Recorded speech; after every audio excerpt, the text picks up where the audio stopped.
In the White House, President Eisenhower signs the proclamation that makes Alaska's entry into the Union official, nearly 92 years after Lincoln's Secretary of State bought the territory from the Russian Tsar for $7 million. The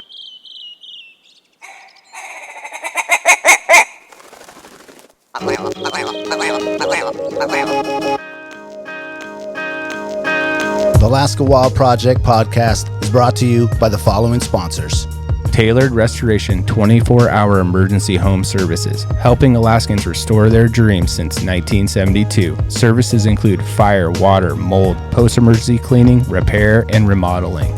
Give them a call in Anchorage, Eagle River, Matsu, or Fairbanks. Hit them up at tailoredrestorationalaska.com. Looking to buy or sell a home? Look no further than Alaska's #1 real estate team at alaskashometeam.com. Decades of local experience, knowledge, and expertise in the competitive real estate market. Alaska's Home Team makes buying or selling your home a breeze. Give them a call today at 907-277-3777. Lady with a Plan, your own Alaska event planner. From scouting the perfect location to planning the tiniest details, specializing in event management and production for intimate social gatherings, retreats, birthdays, bridal, and baby showers. Find Lady with a Plan on Instagram. The Bait Shack, located on Ship Creek upstream of the bridge. Can't miss the bright red shack. They're the go-to fishing gear rental and guide service on Ship Creek. Tight lines and fish on. Come hook into the action with them. Hit them up at thebaitshackak.com. Double Shovel Cider Company, located off of Arctic and 58th. Handcrafted Alaskan-made colonial ciders. They also have a tap room downtown on the corner of 5th and E. Stop by today and taste an award-winning cider.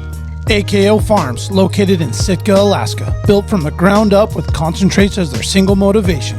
Find their products such as their sugar wax, full spectrum diamond sauce carts, and more at the Treehouse AK and other dispensaries around the state. Ask your local bud tender about AKO. TheTreehouseAK.com, located at 341 Boniface Parkway, Alaska's own and grown cannabis and CBD store. Ask the bud tender what the strain of the day is to get your 10% off. The Treehouse, where the culture lives. Marijuana has intoxicating effects and may be habit-forming and addictive. Marijuana impairs concentration, coordination, and judgment. Do not operate a vehicle or machinery under the influence. There are health risks associated with consumption of marijuana. For the use of only by adults 21 and older. Keep out of the reach of children, and marijuana should not be used by women who are pregnant or breastfeeding. Serrano's Mexican Grill, 2 locations, one on Tudor, one on Northern Lights. The Northern Lights location has their new tequila bar. Check it out. Also see their daily specials at serranosmexicangrill.com. Lawn Pro AK, Alaska's year-round professional property maintenance team. Services include snow and ice management, weekly lawn care, and more. Get your free estimate today at lawnproak.com.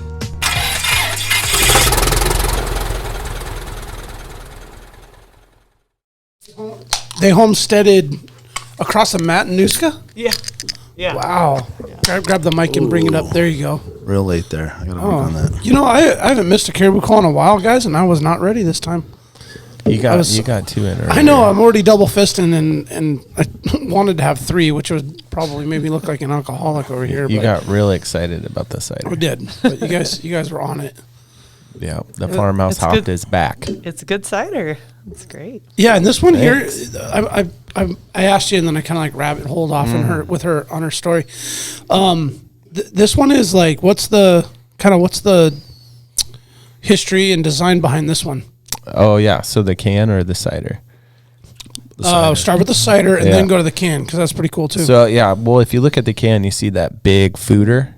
Okay. That wood tank. That's called a fooder. This is like, how the original like a barrel monks and it's a giant barrel. Yep. Big oak barrel. So this barrel actually had a pretty cool story. It was down in California at a winery.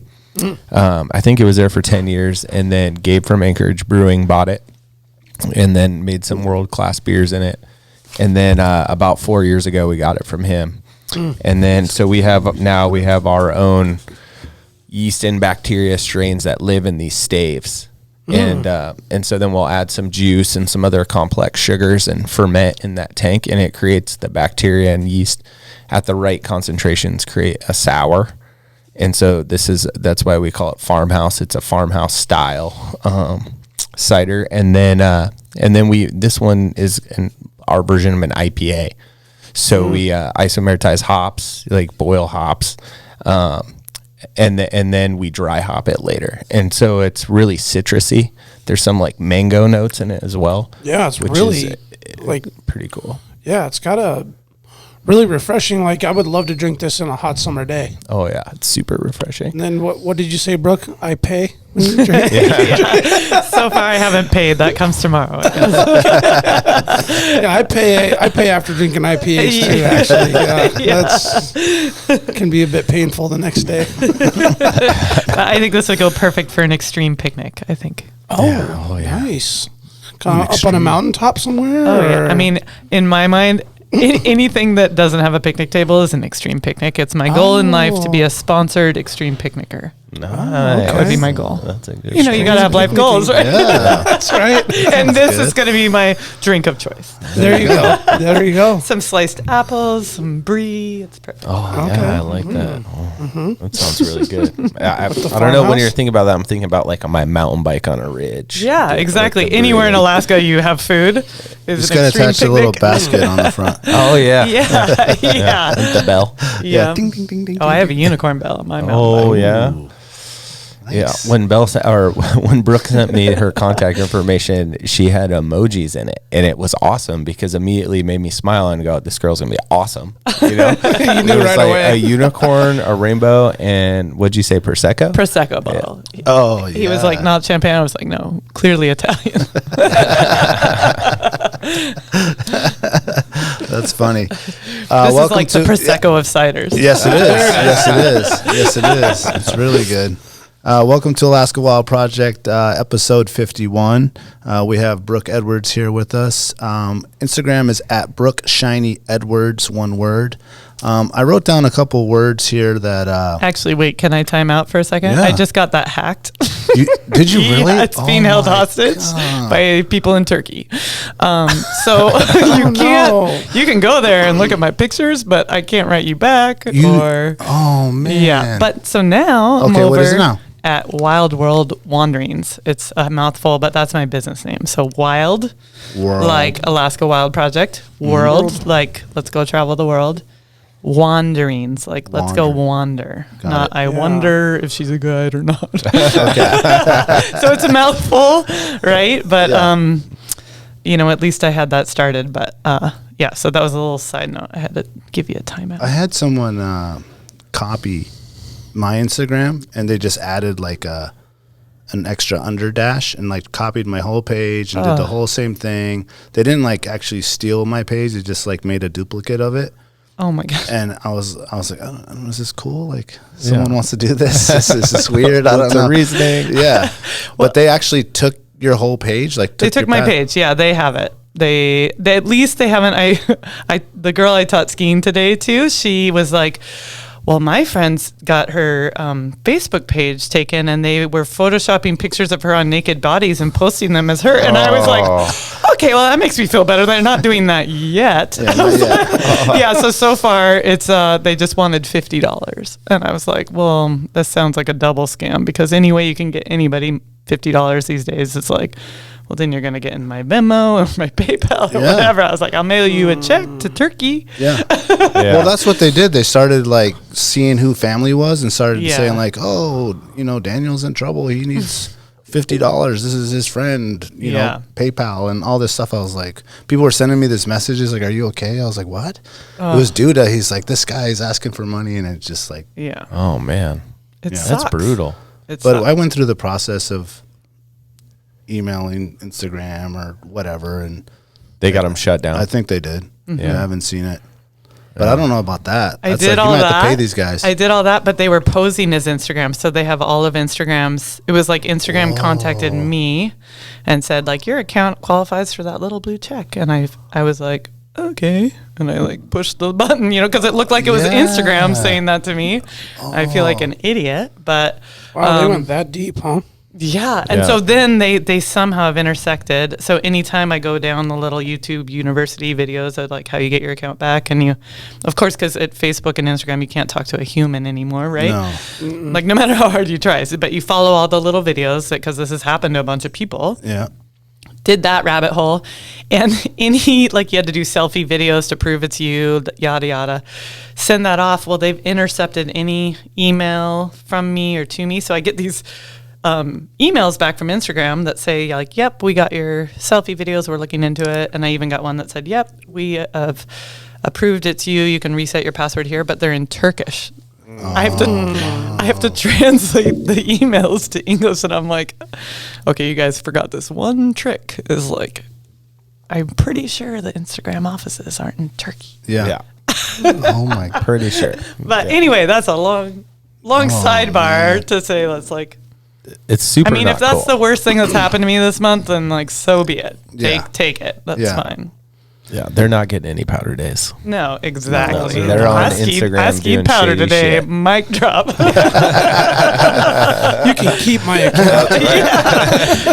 Have fun looking at those pictures of the king salmon and the face shots. Yeah, I'll be eating it. Yeah, exactly. What a pain in the ass, though. Mm-hmm. Oh man. yeah, it's not fun. I think that happened to Erica too. Erica Smith. I remember hers. Earlier hers. this summer. Oh, that's right. And then they started actually putting her face on naked ladies too. Yeah, there's a ash I was shot like, and all this. I'm whoa, like, Erica, this you isn't went her. from nice girl to what's going on here? Yeah, she's like, that's not me. I hope they're not listening now and we're giving them ideas. They're like, I know how we're going to get her. Yes. I'll let you know. Or I hope they just make me look cute. Do you right? I got 20,000 followers. I was like, hey, I got a boob job. That is nice. Hey, I'm looking good. I am looking Make it your real profile. Exactly. I was going to be 50 this year. I'm looking like 22 there. That's pretty good. Thanks, Turkey. Exactly. Thank you, hackers. Brooke Edwards is a backcountry skier, a biker, a rafter, a fisherwoman, an avalanche educator, an adventure concierge, and a bar top dancer. Did I nail it? Yeah. Anything else? What did I miss? Oh, God. Costume aficionado. Ooh. Yeah. How many- Glitter specialist. Glitter specialist. Never Likes the litter bling. unless it's glitter. Never- Although now people would say oh, that's microplastics. You can't do it. But they are making glitter that is not microplastics. Oh, it dissolves? Yeah. Oh. Yeah. Well, that's good. Yeah. Does it shine as much? Shimmer and shine, baby. I'll meet you guys next week. We'll have a glitter testing. Okay. Oh, Sparkle nice. you up. Do some. Okay. Do some runs. Bedazzle? Get bedazzled? We can do some Yeah. bedazzling. Get the eyelids dazzled. What kind of costume are you wearing at Slush Cup? Oh, everyone thinks that I would do Slush Cup. It's so funny. No? It's like the one costume event that I don't do because the idea of dressing in costume and then hyperventilating after you blow out your knee because you face planted into a icy cold water in front of millions of people. I don't know. It's just I don't. Gonna pass on that one? Call me scared. I was like, I have been a judge and dressed really fun for that. Yeah. Even got my my hairs all did funny bouffant style. and Yeah. Dressed in a full retro hot pink onesie, and Yes. I got to judge the big airs, and that was the highlight of my Slush Cup career. Can't go wrong with the ski Sometimes you got to body. be on the judgy side, the not the judgy side? performy side. Yeah. It seems Yeah. like it'd be fun up there. Oh yeah, definitely. And I can, then I also got instigated. One year I got 20 girls in Girdwood to form 3 different extra tough. What do you call this? How you say in your language? Tug-of-war teams. Tug-of-wars. Oh, yeah. Right, so extra tough always the day after Slush Cup. They used the pond that everybody had to skim across to do a tug-of-war. Oh. And Extra Tough sponsors it. Uh-huh. And just spontaneously that day, I think everybody's roaming around hungover, from the night before. And I'm running into, I think I dressed in Extra Toughs, and it was one of those hot, sunny spring days. So I had glitter mini skirt on, of course, and a sequin bikini top. And I run into it, and I brought a bag of 8 more bikinis. So they had As no you do. excuses. I don't know. So then I just started Just in finding, case. and then as word was spreading, we're getting more girls. They were running home, getting bathing suit tops, and everyone had their extra tufts, of course, because it's Alaska girls, right?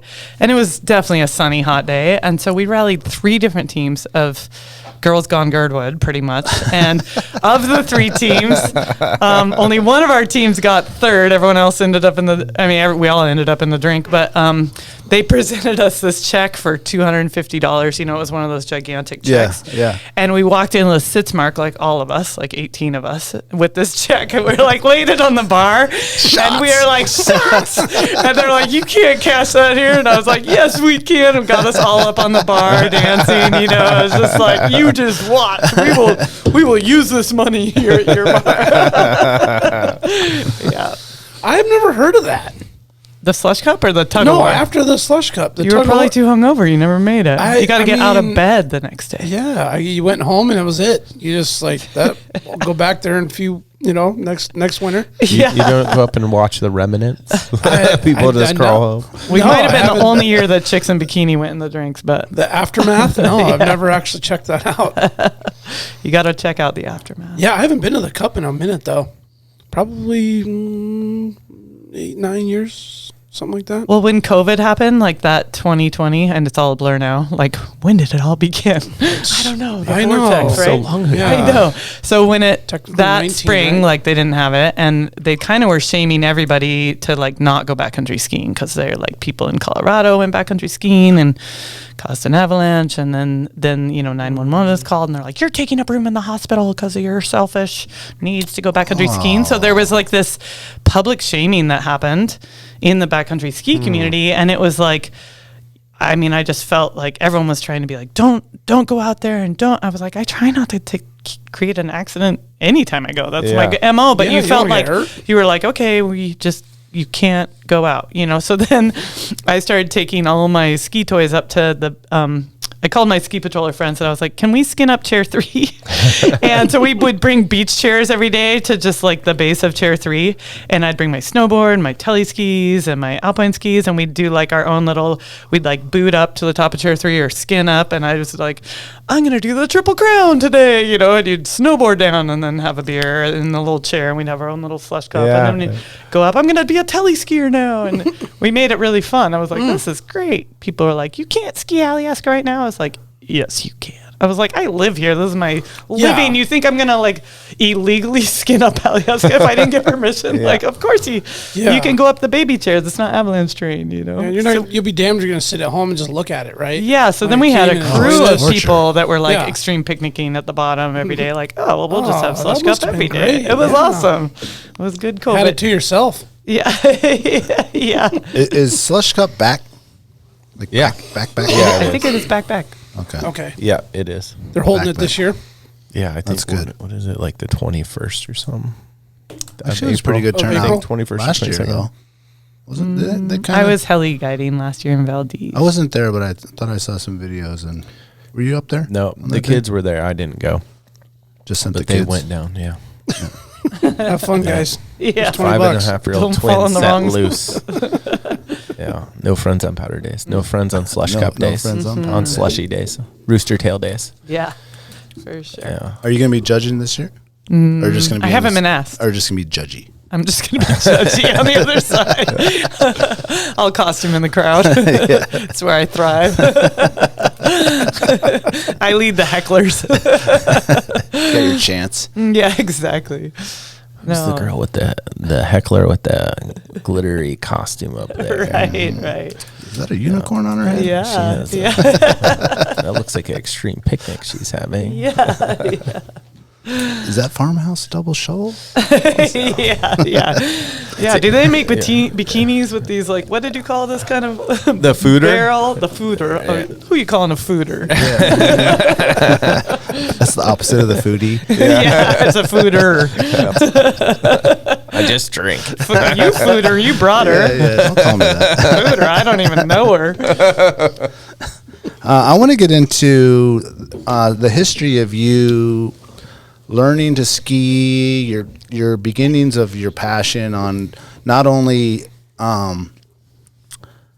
learning or where you learned, but how that evolved to like going into the backcountry, and maybe there was someone that actually took you out there, and kind of like just reverse and kind of start at the beginning on your story on like, was this a family thing that started going, or you want to do it on yourself? Yeah. So I grew up in Washington State, between Seattle and Tacoma, in a little town called Federal Way that is like the suburb that wanted to be inner city, so kind of the worst of both worlds. It's where SeaTac Mall is and kind of SeaTac Airport, right? Luckily, my family's all moved away from there now, so I don't have to go back there. But I grew up with a mom who was, grew up with a family that one older sister, mom and dad, we all would like go backpacking and hiking, very much in the outdoors. But you know, realized as I got older that my mom was really the outdoors woman in the crew. Like my dad went along because he was with my mom, but he didn't like to ski at all, but he would go skiing so he could sit and drink beer in the lodge and read a book, you know? And my mom took me skiing when I was 4 years old, but back then there was only rope tows to get you started. And I'll never forget, I grabbed on the rope tow. And the rope tows back then, I mean, they were just brutal torture devices, right? They like burn the skin right off your hands. Oh, yeah. And I'll never forget that there was no like easing your way in. There's no magic carpet back in those days. Like I grabbed on and it just ripped the skin off my hands and like slammed me on my back like bam, and like all the wind knocked out of me. And I was like, I hate skiing. And it took till 8 years old to even like, my mom was just like, okay, well, your sister and I are gonna go again, you know, like, and it finally at 8 I was like, okay, fine, I'll try it again, you know. And is this at Crystal? Or yes, yeah. Crystal was the mountain I grew up at, and you know, in my neighborhood had one of those, you know, Alyeska kind of does it too, like the Discover program. So it's a way to get the kids addicted to crack. You know, you give them to them for free or cheap, you know, first time free. Yeah, get them in there. And so in my town, you know, Crystal Mountain was like 2 hours away. Yeah. So there was a bus that you paid like a super cheap fee for the year, and the bus came to the Albertsons parking lot at some like 5 a.m. or something stupid. And, you know, parents would drag themselves out of their bed, drive you up there and be like, okay, enjoy your ski lessons, you know, and then we would, you know, get up to Crystal, skip ski lessons, and I just chased the boys around the mountain because there wasn't really any girls on this program. It was like, it was boys, and the boys' method of learning to ski is like you don't go to lessons, obvi, but you definitely have to ski all the cool name shit on the mountain, you know? And it didn't matter how we did it, but we just had to go like so that we could get it on the bus at the end of the day and be like, oh yeah, I skied powder bowl today, and we'd like side slip the whole thing, and I'd like death claws like holding on for dear life, but you're like, oh, that's cool, you know, we were up on chair 6, you know, just skiing powder bowl and K2 face, you know, and people would be like, whoa, you guys did that? And we'd be like, look at each other like, yeah. Something like that. But what it taught me is like how to get down. Like I learned how to get down the mountain, and that I could get down anything, which it's ended up coming in quite in handy when you fast forward later to Valdez, but we'll get to that.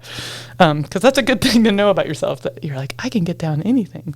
Because Valdez is a place that will really put that to the test, right? Pretty straight up and down, right? Yeah. And so then I fast forward, I like have a friend, you know, I meet this friend who is like into backcountry skiing, and I'd always loved skiing, and she was a telemark skier because back then that's how you got into the backcountry. And she was just a beautiful, talented backcountry skier, and she's Telemark Skiing? Telemark, yeah. Oh, so Telemark? it's the original form of skiing that was invented by Sondre Norheim in Norway back in 1500. He took 2 sticks, slapped it on, added some willow bark for a heel, and then started lunging down the mountain, right? It's the lunges. Okay. And it wasn't until 1950 that Alpine skiing came about that they locked the heel down, right? So before 1950, everybody telemark skied. Yeah, you had free heels. So... And you did lunges. Like on your toes, basically? Yeah, it's like, you know, like, okay, picture the ski jumpers. They go off the ski thing, and then the way they land is in a lunge. So that's a telemark turn. Okay. Because the reason why they do that is because telemark skiing, it's like our bodies, the way our body structure is that we can, our muscles are our shock absorbers, right? Not our bones. So the ski jumpers, they jump however many feet in the air like crazy people. Yeah, hundreds. And so then they have to, if they just landed in alpine bindings, their femurs would break. They'd get tib-fib fractures, you know, because in alpine binding, you just absorb with your, through your bone structure. And so the tele stance is like if you drop one knee, you have like all that, like it just goes wah, wah, wah, wah, wah through your muscles, right? Yeah.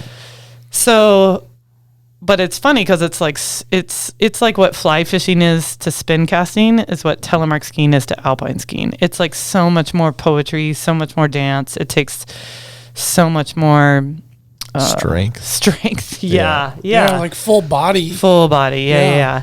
But it works for some bodies better. And it turned out. Oh, yeah. Makes sense. It didn't work for my body the first time because my beautiful athletic friend took me up on Lolo Pass in Montana. Was like, oh, you just do it like this. And she just goes, do down the mountain. And I was like, put my leg behind me in the little like lunge thing, and just, we call it a telly dart. You just like your face goes over your tips and all the skis follow. So you're just like scorpioning like every turn. Like I was like, this is stupid. Like, so I started like the rubber band spine. Just who made this up? Yeah. So then I was like, okay, I got to learn this, but I'm not going to learn it in the backcountry. Like, and you need to like crawl before you walk on that one. Right. So I started going around to ski resorts, and I don't know how we did it. I mean, back then you could, there were so many different hookups to ski resorts for free. I don't know how. Like I remember in Sun Valley, my first pair of skins were like these black volet. They were the cheapest. You could buy them for like $25, and they were pretty much like a piece of black ribbed plastic that like ski strapped onto the bottom of your skis. They worked like, they didn't work. Right. They didn't work at all, but they were cheap, and it's what I could have. They paid the right price. Yep. But in Sun Valley, only checked tickets on the bottom mountain. If you made it to the upper lifts, they didn't check tickets. And so a friend of mine's like, back you skinned up behind Sun Valley. There was a gully behind Sun Valley, and you'd make it to the upper mountain and then put your little ghetto skins into your backpack and then ski for free all day and wouldn't go to the bottom of the mountain until the end of the day. So then I'd find like a good tele skier, and I would just ski up to him and be like, hi, you look like a really good skier. I was wondering if you could give me one tip, for today. And I did that every day for a couple years. And I'd like ski telly in the morning, try to learn from a good telly skier. And then I'd ski alpine in the afternoon so my ego could have a break. Because it's brutal. It's like, oh, I'm so bad at this. But then in 3 years of telly, all of a sudden, like it clicked, and I was like, on. oh my God, I'm a better telly skier than I am alpine. Like all of a sudden, that poetry, that dance for me was like, this Started is getting it. the hang of it. I am salsa dancing with the mountain. Like, hold my beer, what's it? And and it ended up. I mean, just to go on the telly ramble for a little bit is like,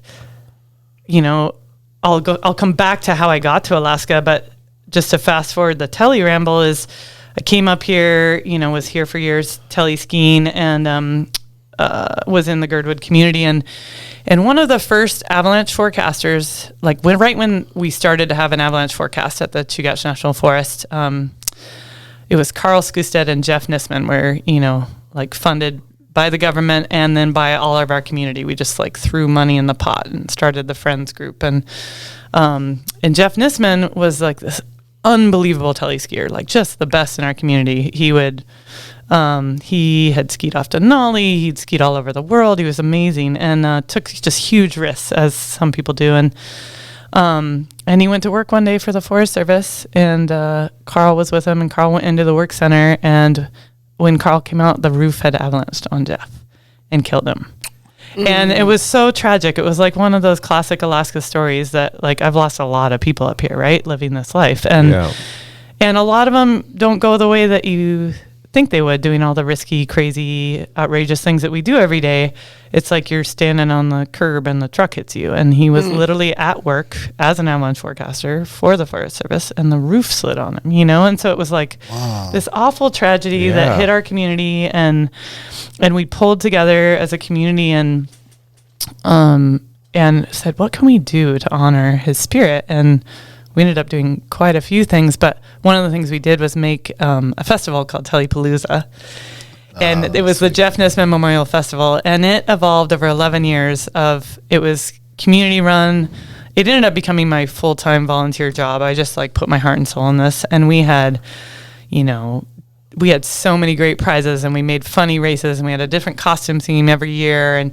And as it evolved, like I ended up getting like the World Telemark. We made the World Telemark free ride series come up. Like there was a time at Alyeska where it was like the worlds for snowboard were here, and the worlds for Alpine, and the worlds for Tele. So I organized it and competed in it, which was like the most stressful thing I'd ever done. Yeah. You know, and competed on that level for like 7 years. And then finally, like, you know, Telemark started to go the way of the dodo as like AT gear came about. And I still Tele, and I still am the, like kind of the last last Tele instructor at Alyeska. It's kind of faded away. It has, just because the equipment is heavier. AT is so easy. I mean, Alpine skiing is so easy. You stand there and go, I want to go right, I want to go left. So it's not, you know, that athletic, you know, full lunge. You know, it's like you're not totally out of breath. You're not doing 10,000 lunges every time you do one run. You know, the gear kind of outweighs the talent, and the ability. Yeah. And compensates. Is the Tele gear still getting better? Like how it is? Gear, no, it's definitely gotten better, but it's heavy. Develops. Yeah. It's heavy. Like my Tele gear, it's heavier than my like AT gear. Growing up, you know, at Alley, I'd say like if you're on chair 6 and you're there on like a 4-inch day, you'd probably see 10 or 15 Tele skiers at least. Yeah. I mean, there's like during a weekday, you know. Yeah. Now it's like one. Yeah. You know. And it used to be we all, like, everybody, it was a sick Telemark community here. I mean, there was some rippers, and some of those folks still have their Tele gear. And like my friend Paige Brady was out today, and she was like, she won the free ride comp, like the whole world's like back in the day, and she was out there telling today, and I was like, Paige, you're free in the heel. She was like, I did it for 2 hours, now I gotta go back to like lock it. I was like, well, that's good. That's good. So tired. I was like, we gotta keep it real. Like, so I was so stoked, you know. So we, it's still like probably my favorite way to move with snow. Again, it's just like I like fly fishing more than spin casting. It's very graceful. It is, yeah. Oh, very graceful. And I feel like anybody can be a good alpine skier. And like when I'm alpine skiing, I feel like I'm like, I mean, I can get down and I can go left and I can go right, but I don't feel beautiful. Like when I'm tele skiing and on it, I feel like a sexy motherfucker. Yeah. You feel good. My dance, my mountain. I own this way. Do you see many young kids trying to do it, or not really? Every once in a while, it's kind of cool, and usually, you know, they have hippie parents here, but there's like Horty Marmot has 1,000 pairs of tele skis because everyone's like put them there, and so I have friends who are like, how do I get my kids into it? And I'm like, go to Horty Marmot and see, because they made these boots called the Teledactyls that were for kids, and it is actually still a great way to get kids into the backcountry when parents are just starting to get them to feel how to start to move uphill or whatever, like getting their kids on tele gear. So I still see a couple kids out there. Yeah. There's a family, the Wedekings. Matt Wedeking he's a state park ranger, and he's always been one of the ripping telegears at Alyeska, and he brought up his kids with telegear, and they still do it, and they're good, you know. So it's fun to see these families that I like knew and met through Telepalooza, just like watch the kids evolve too. It just seems like it's a slower movement, like great. You said graceful, which is actually spot on. Just to see them just like doing this movement on how they do it. I know Brandon had a question on how they do it. It's lunging is exactly. I'm trying to like. It's like they're doing like this, so like they're going down like this, you know, with their legs like this. Like okay, versus legs together. Yeah, like that. So it's like every move a turn. Like do you go twice in a row straight or not normally? No, right? so your legs when you transition the turn, it's like your feet would be on bungee cords, so they're snapping past each other. So you're doing this like it's kind of like patting your head and rubbing your belly at the same time. Got it. Or did you ever have those toys as a kid where you're like holding onto the thing and you're moving? So yeah, your feet are turning and your feet are passing each other at the same time as you're making the turn. Okay. And I always noticed that it was always like they're never like on the main trail. It seemed like they'd always be like on the mogul side of it because they're kind of like rounding these things. Was that correct? I think maybe because Alyeska has some like ripping tele skiers. So yeah. Okay. I mean, you see them everywhere, but yeah, I got it right here, Brooke. How about that? Oh yeah, there you go. There we go. Okay. Yeah. Okay. Yeah.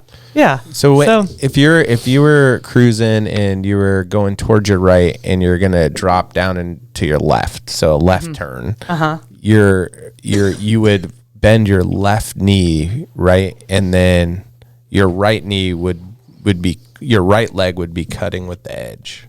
Yeah, both your skis end up cutting with the edge. You can still carve both skis, but so when you finish the turn before you're going to the next one, both your legs are still bent, like as if you were going to do just a lunge with weights right here. Right. So your left knee would just be front bent, and your hips are kind of like this piston that are going up and down. So your center of mass is like kind of between your legs, and so like 50% of your weight is on your front of your foot. This is getting too techie, and the back foot has like your weight on the ball of your foot. Yeah. Okay. And then as you're shifting, like if you've ever cross country skied, how you press through the ball of your foot, you're doing that as you're like kicking a soccer ball with the outside ski around the turn. Yep. And it's going into a lunge. Yeah. So it is definitely like, it's a lot of patting your head and rubbing your back. Yes. It looks exhausting too. Yeah. I mean, just like I was watching that video there and I'm like, man, that's like, You got tired? Yeah. It's like a little sweat dripped down my head. Oh, whoa. It was good coming from, I was a college volleyball player, so I already had like big thighs. Oh, you were ready. I was just like, I was ready. Like I trained for this. Yes, exactly. One of my Telepalooza costumes was like Helga, the Norwegian thunder, goddess, thunder thigh goddess, or something of Telemark, So I told my kids the other day, I said, thick thighs save lives. Exactly. And Noah's mind was just blown. He was just like, what? He's like flexing his thigh at me. Oh, yeah. He's telling everyone now, thick thighs save lives. Yeah, it's like this in Alaska. It's just like, oh, yeah. I'm like a Russian woman. I robot. Like we're built like Mack trucks, Yeah. So, but that's just the telly side of like how it came into the ski world. That got me into the backcountry, I guess. And then I had heard that the Alaska Avalanche School was the best avalanche education you could get. And this was way back. Maybe it was like I started coming up to guide in Alaska in 1998. In the summertime. And I had been up here for a couple summers guiding for Alaska Wildland Adventures on the Kenai and up in Denali and all around the state, kind of doing natural history guiding, adventure with a shower, like hikes and rafting and sea kayaking, but then they got their little gourmet meal. Yeah.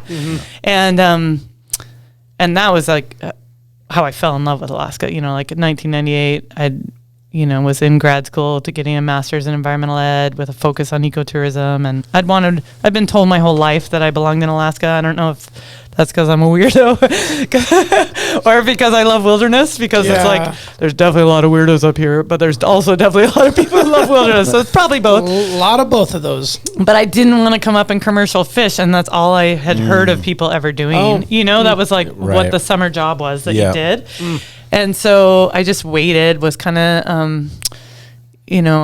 I went to Peace Corps right out of college and did AmeriCorps at my old college and was back there and working alongside a guy who had climbed Denali. And he was like, well, badass. He's like, you should go to Alaska. And I was like, I don't know how to work up there. And he's like, well, the guy I climbed Denali with, his wife is the program manager for this ecotourism company, Alaska Wildland Adventures. And I'll set you up with an interview. And I was like, okay, and she hired me, and at that point I'd guided like one summer in the Teton Wilderness as a horse packing guide, like right out of college, like right before Peace Corps, me and two old cowboys. Yeah. And that's kind of when I first had the light bulb go off of like, oh, you can do this for a living? Because the cowboys didn't want to talk to people. They just wanted to be cowboys. Yeah. And so they'd like throw me the flower book and be like, Cookie, you talk to them, And so I'd be like riding my horse along with my little flower book. And I'd be like, this is the winter ground for the elk. And that flower is this, And was that your nickname, Cookie? Yeah, because I was the cook. But then Brookie Cookie stuck. It followed me all the way to Alaska for a while. All right, yeah. Like people only knew me as Cookie for a little bit. Now it's transitioned to Shiny, so you have to go through nickname changes. All right.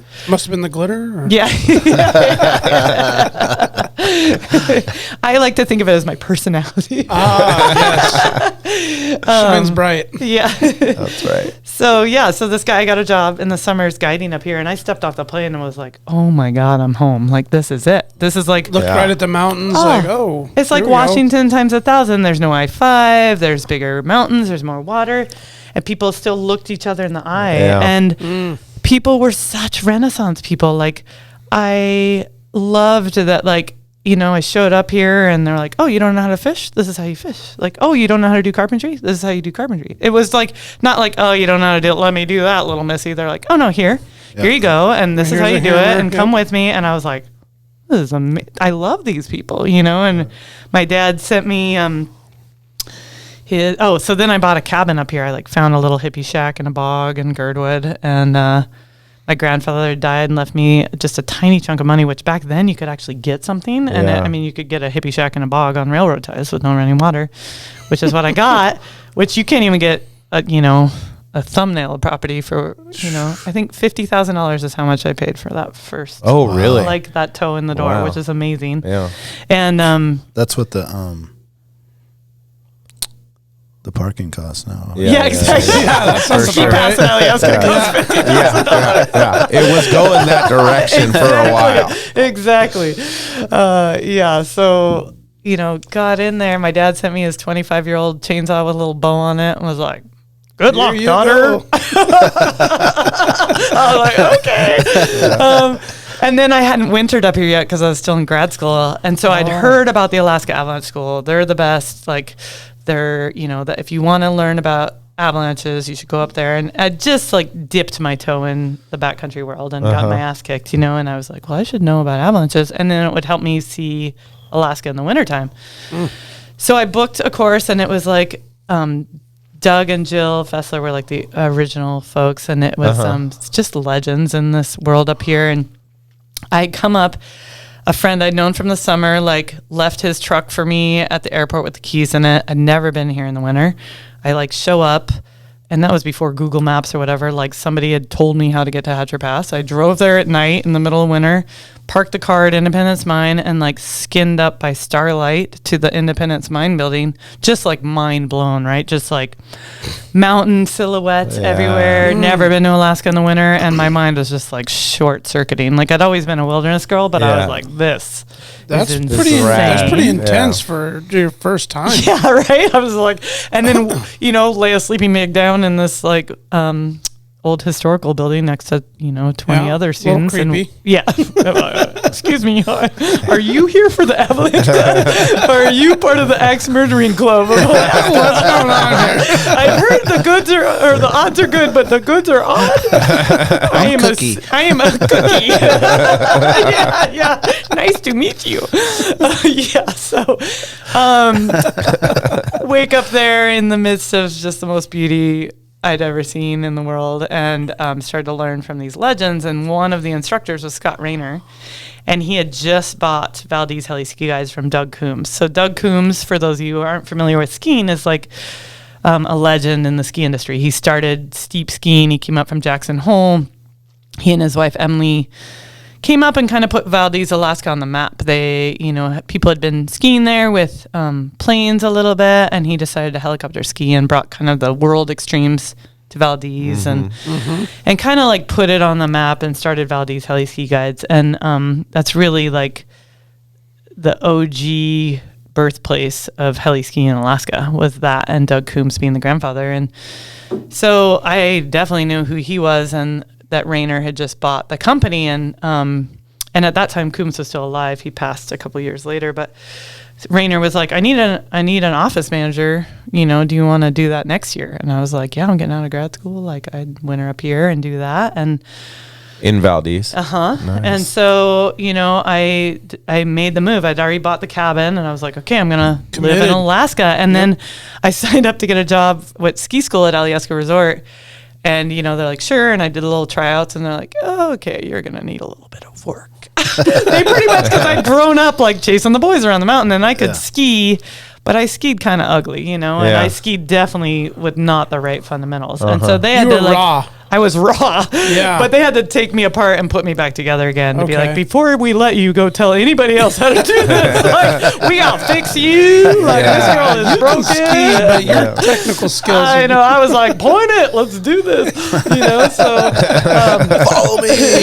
come on here, watch this. Yeah, I was definitely of that school of skiing.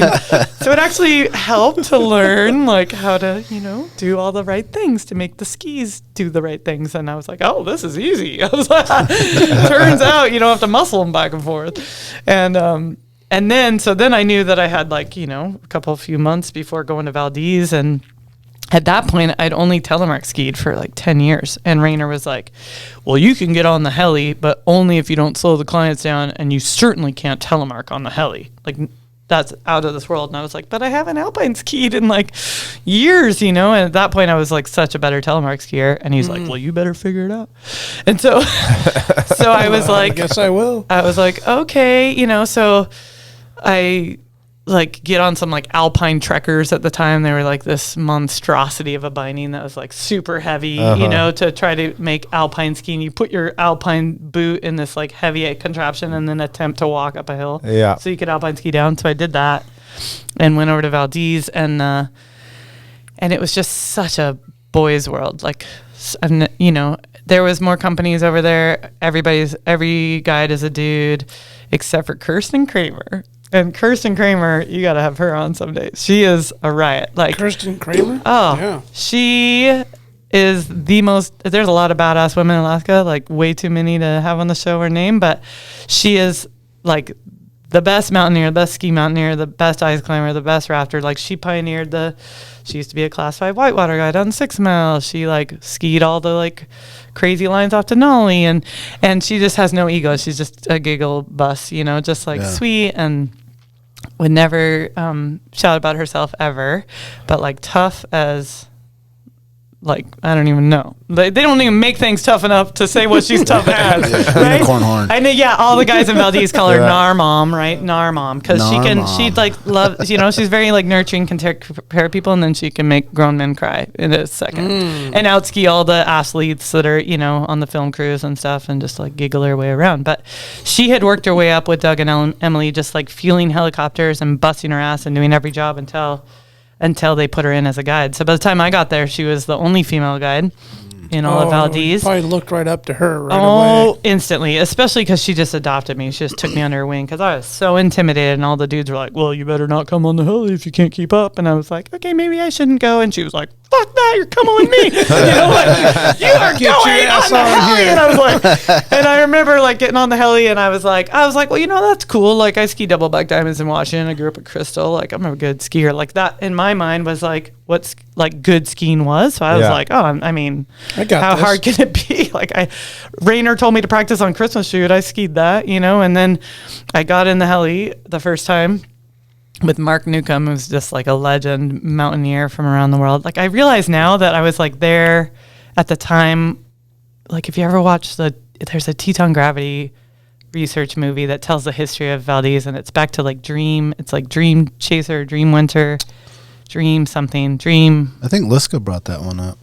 Yeah, he touched on it. It's so cool because it talks about the history of Alaska, the gold rush of commercial fishing and skiing. It's amazing. And they came up to do it in the year that was 2011-12, like our best ski winter ever. And TGR just dropped all their other projects and they loaded their snow machines up and drove to Alaska and spent the whole winter up here. Wow. And so they decided to tell the story of Alaska. The Dream Factory? Dream Factory, that's what it is. Yeah.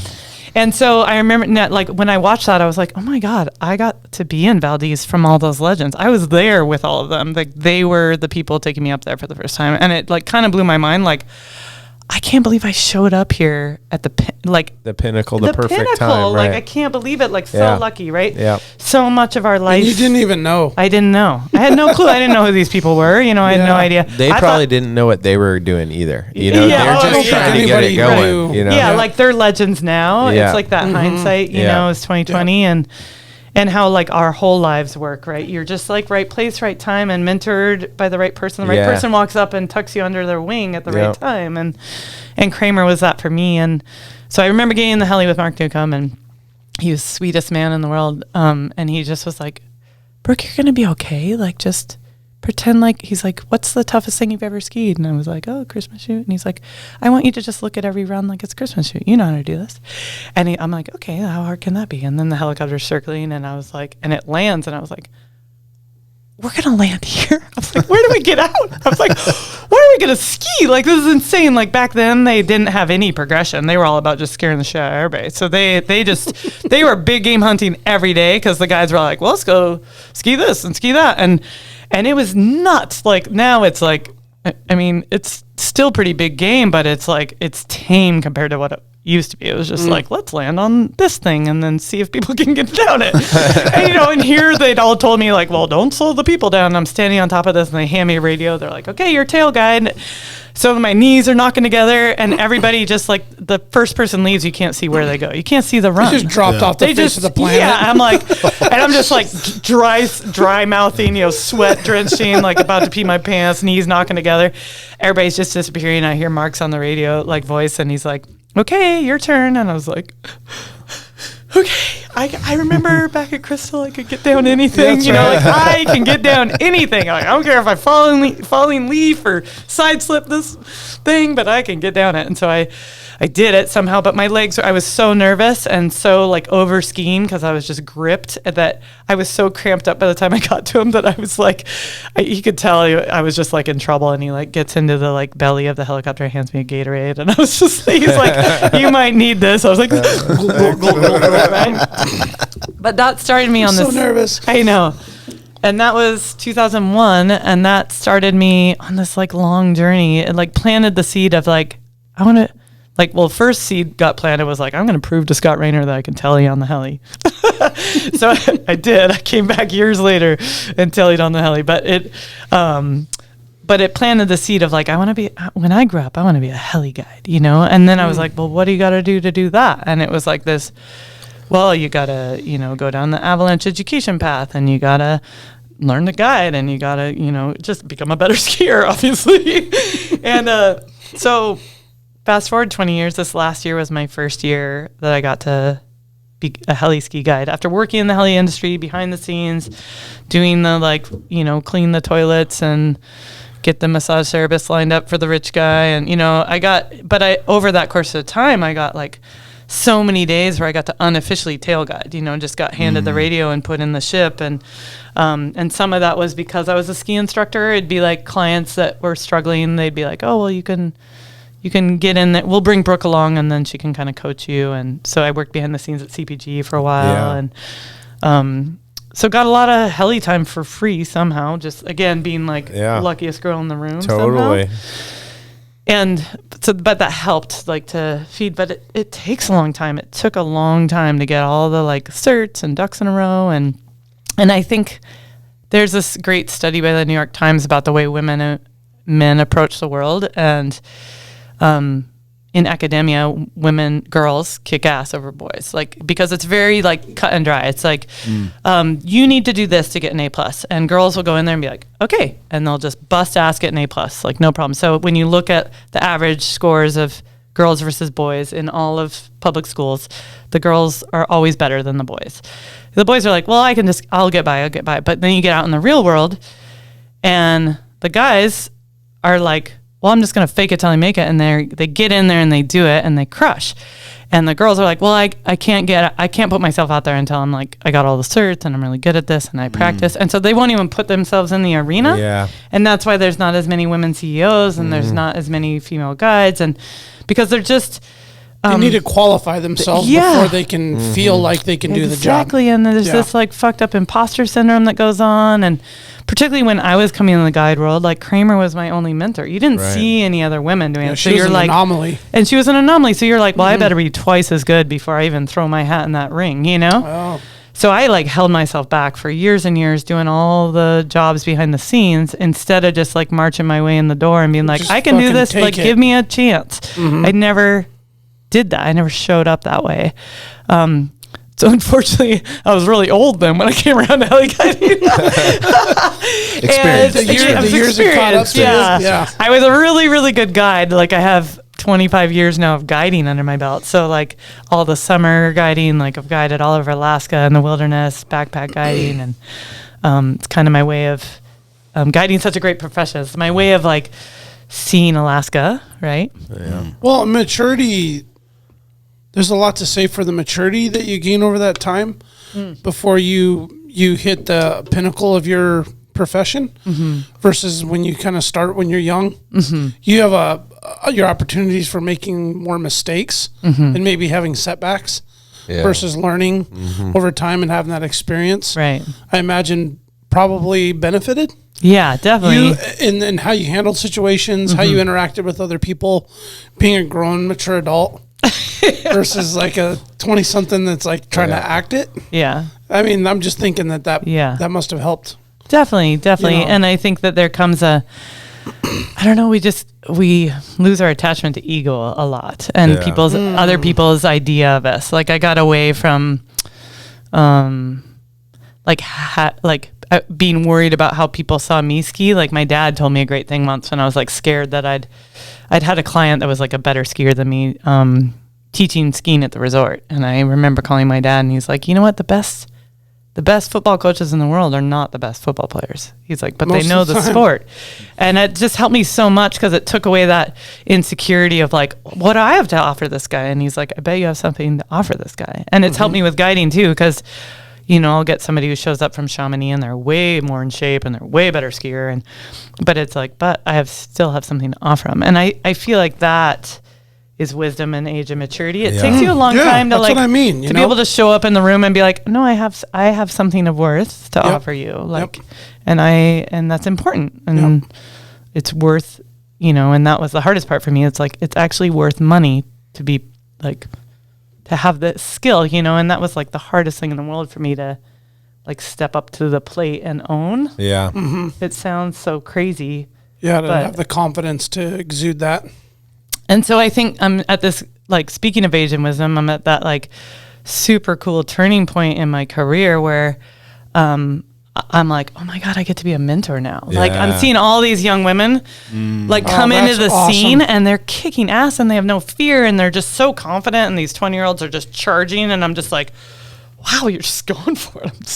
I'm so impressed with them. I'm like, go girl. Like the next wave of women coming up is just so cool, you know? And it's like, as every wave like can leapfrog each other, it's like I just want to turn around and pass the baton, you know, and give them that little leg up and be like, oh, these are the things that I wish I had help with. And the little like insider tips of just like if I had a letter to my 22-year-old self, you know, it'd just be like to believe that you are worthy of a place in the room, no matter what, and that you are not your ability, and that like who you are as a human is going to shine so much brighter than ever how you are on a mountain bike or how cool you look in your steezy ski outfit. You know, it's like how kind you are, how genuine, how authentic, how generous, how thoughtful.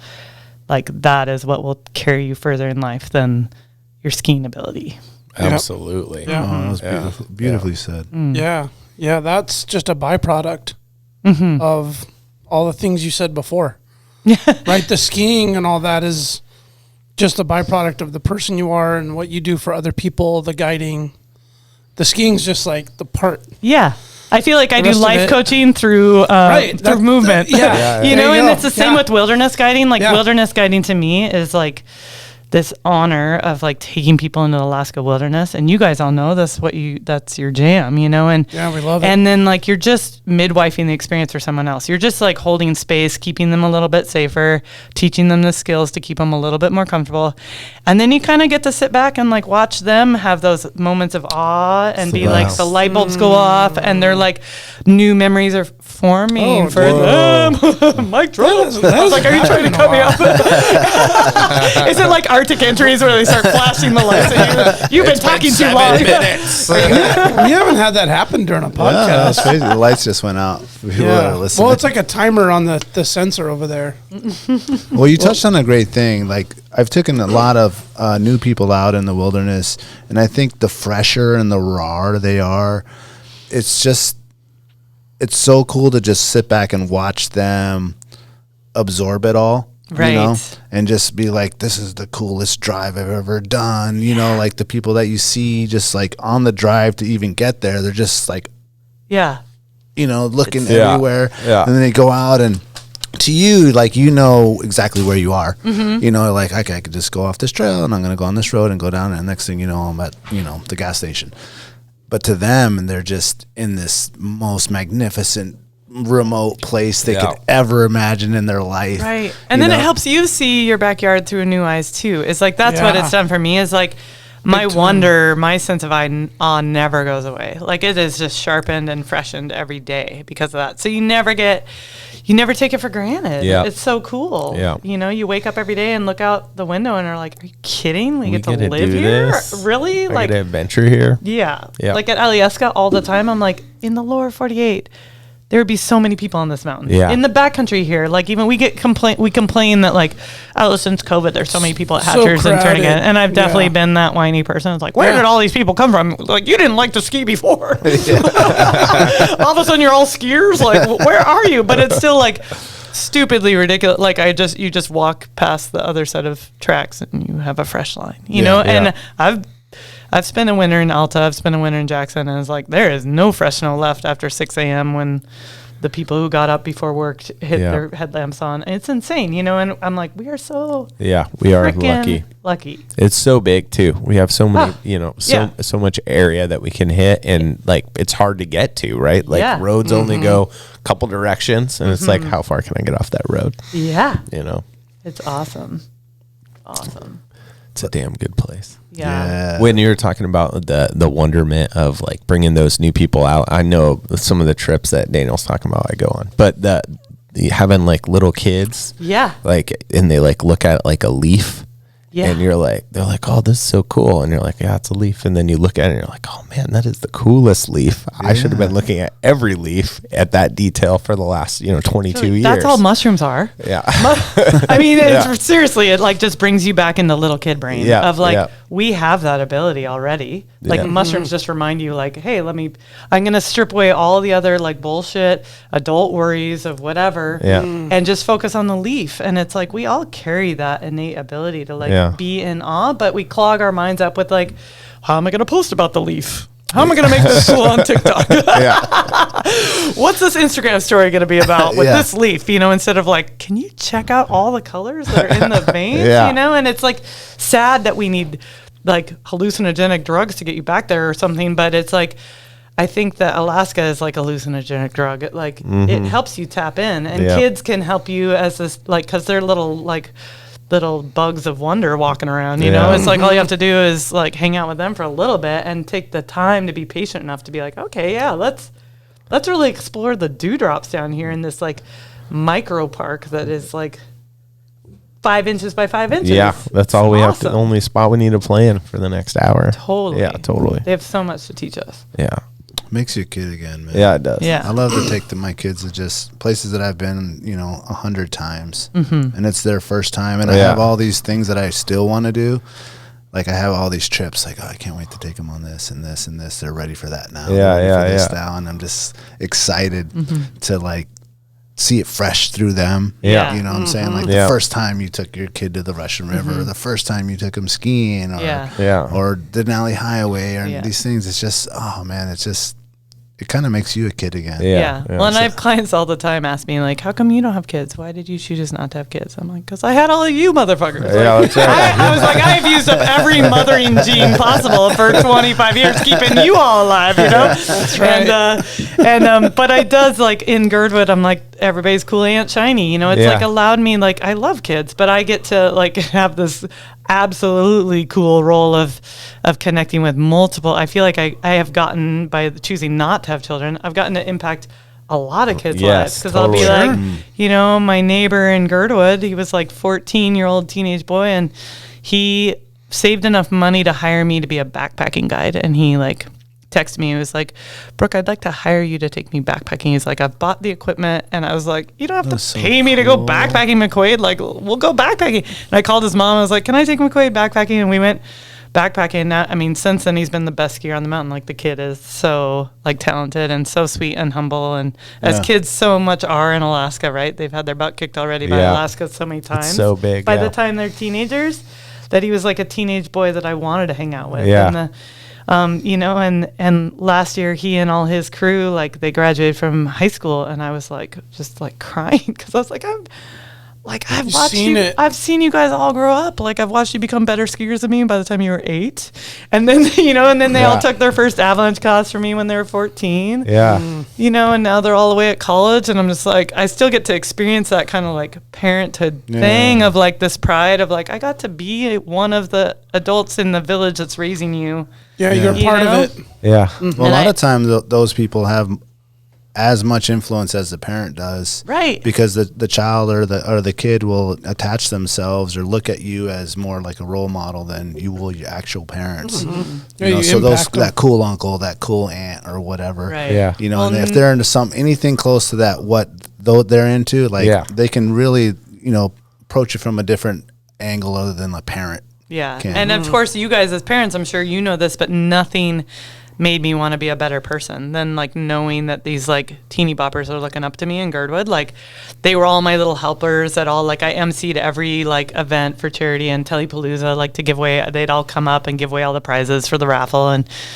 you know, I remember when they were all like 8 or 10 or something, I like had one too many ciders before, you know, trying to work up my MC nerves and drop the F-bomb on the mic and realize like all the kids in the audience are like 10. They're like, I was like, never mind, sorry. So next year, one less beer before emceeing, you know, right? Now I have the like 2 beer limit before you pick up the microphone, right? But it made me want to be a better person, knowing that these little humans were looking up to me. And so I was like, well, you got to be honest, you got to be ethical, you got to be your best, shiniest self who's really genuine. If young people who are coming into our world and we're shaping to be our next citizens of the planet, like they need good role models. They see a lot of bullshit out there, you know? And so it really like probably has been my greatest source of like self-work is to know that like, okay, well, I got to show up. Like I have to really show up, you know?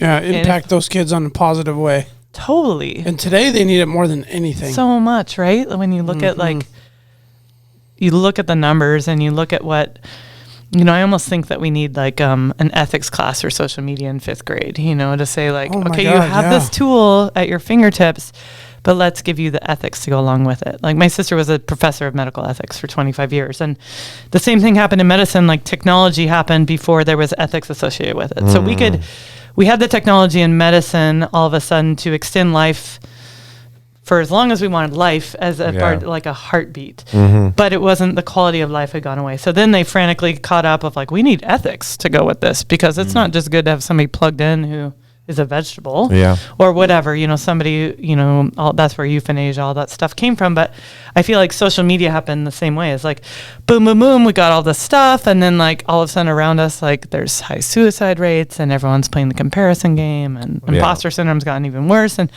you know, I think if it's bad for us as adults, like as teenagers, like how brutal they're bullying each other on the internet. And it's like, we need to get in there in 3rd grade maybe and say like, look, this is the appropriate way to use this tool and this is the inappropriate way to use this tool. And if somebody bullies you in this way, these are your tools in your toolbox. Yeah. You know? Absolutely. I've never even thought, you know, we've had this conversation, but not from that perspective, in that perspective of teaching young kids, like as a group, as a whole, being on the same page of what this like social media ethics would be.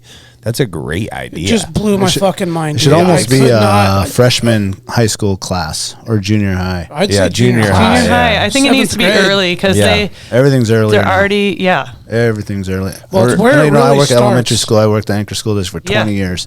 Everything's earlier now. And things that we're doing in 10th grade, they're doing in 5th grade. Right. That's what I mean. That's why I say 5th grade, because I do think like I have substitute taught, and I was just like, 2nd graders are talking back to me. I was like, what? Yeah, they know everything. I mean, everything's at their fingertips too. All these kids have phones. All these kids have everything. So where there's power, there needs to be ethics. Yep. You know, and it's balance. Like and balance. It's like you know what they need? You know, like that intervention show.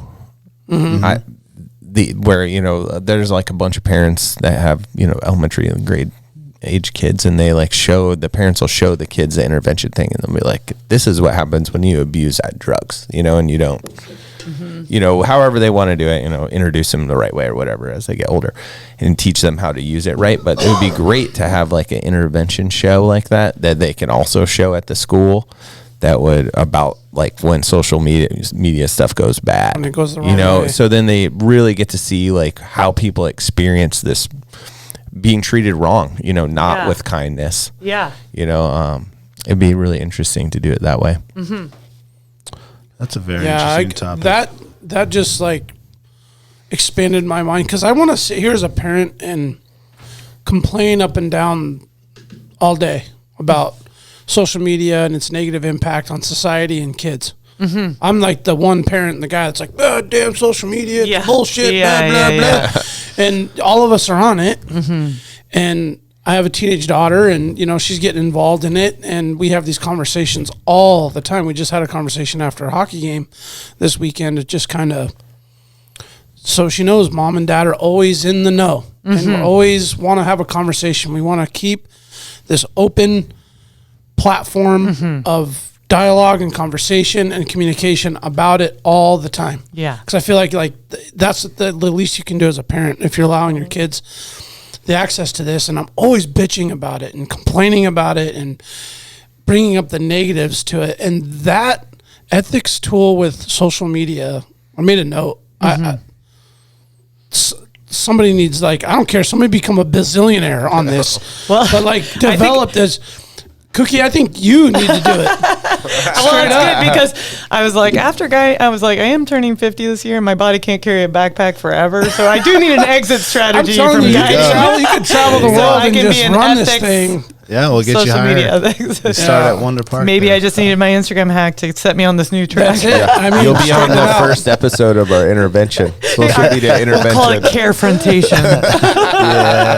Are you guys about ready for another caribou call? Yeah. Let's All take right. a quick pause here and give a shout out to the people that are paying for this. The Treehouse AK, your one-stop dispensary located at 341 Boniface Parkway.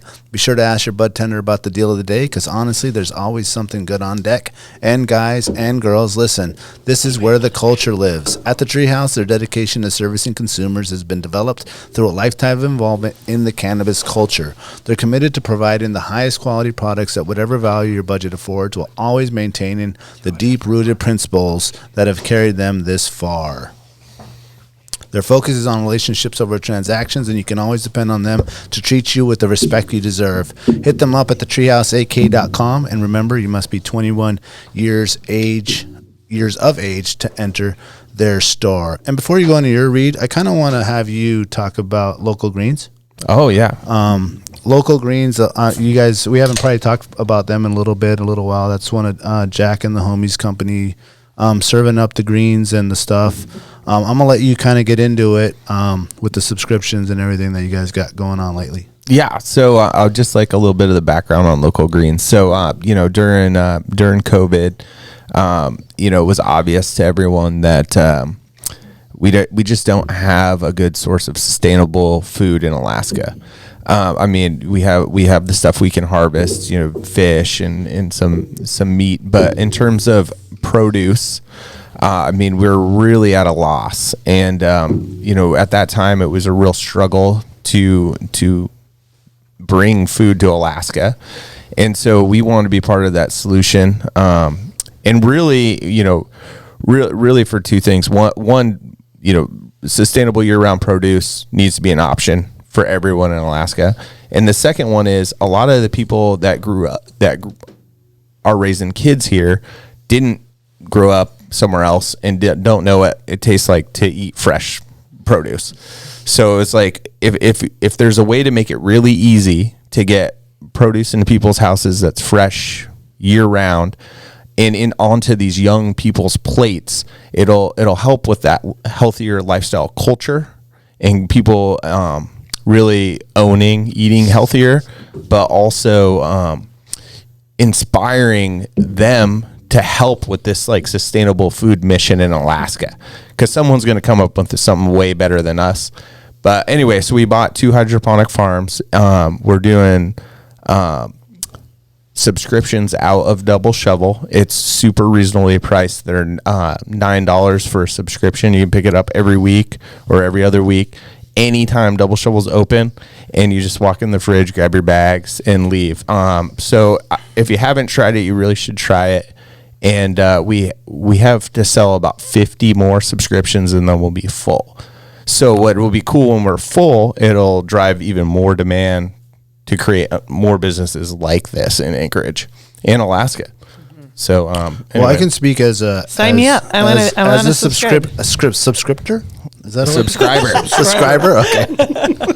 I don't know what number I was. You guys have like the number of subscribers. I could look. I think you're like number 13 or something. Okay, I'm sure You're I'm right, top yeah. 20 subscriber, Yeah. and we eat those greens every day. Like tonight, I'm already planning to like go home, and I match them up with like at Costco has those pre-made chickens, and I talk about yeah. that, and just like dump it on there, or salmon in the jar that we got, and just hit the greens up, man, and you guys have been coming with new stuff, and it's always fresh, it's always great. In that bag, like we get two a week in our family because we go through it all the time, and it's just a perfect addition to every little thing. And we add it to all our game meat meals and all these stuffs that we're doing. We're like being creative with it, you know. And even just like I like to eat it just. I think your brother actually was the one that just told me. Right out of the bag. Right out of the bag, Yeah. dude. I just like like, you know, I mean, I don't know if I'm Yeah, like the spicy too mix. much treehouse going on, and I'm just like, I just like start eating it. up, So dude. fresh. Yeah, or I'll like just dip it in like I've been like dipping it in like salsa, like just Oh, grab yeah. some and Oh, just like yeah. dip it and just like I don't know. What This was is that, weird. that day that I brought the pizzas over from Mountain Pie Pizzas? yeah, yeah. The food truck, yeah. The food truck. And then we just, each of us had like a whole bag of salad or greens on our pizzas. And it was delicious. That is really awesome. Just get whatever pizza you from wherever you love it, and just dump that on top, love and it. just oh man, just It's adds like so a good. crunch to it too. Like, Oh, I it's feel so like good. after like such a long time of like guiding in the wilderness over here and being in the wilderness and eating, you know, all kinds of foods that are, you know, that you're camping foods. It's always, people are always like, what do you crave? What do you crave? I'm like, greens, like Yes. greens, fresh greens. And I come home and I still will like put a pile of greens on the plate and then scramble eggs and bacon on top Yes. of that. I'll have like salad breakfast. Oh. You just put the eggs and bacon right on top of the blew greens. my mind. Yeah. I'm telling you, it's the Just jam. throw the eggs and the thing on top of the salad. Oh, yeah, a little scramblet. Whoa. I think you would love the farm. You should I'm gonna come do it. check I'm out. gonna do it. No, Come I have check it other out. friends who subscribe, and I had been the excuse of like I don't come to town enough, but that is the reason.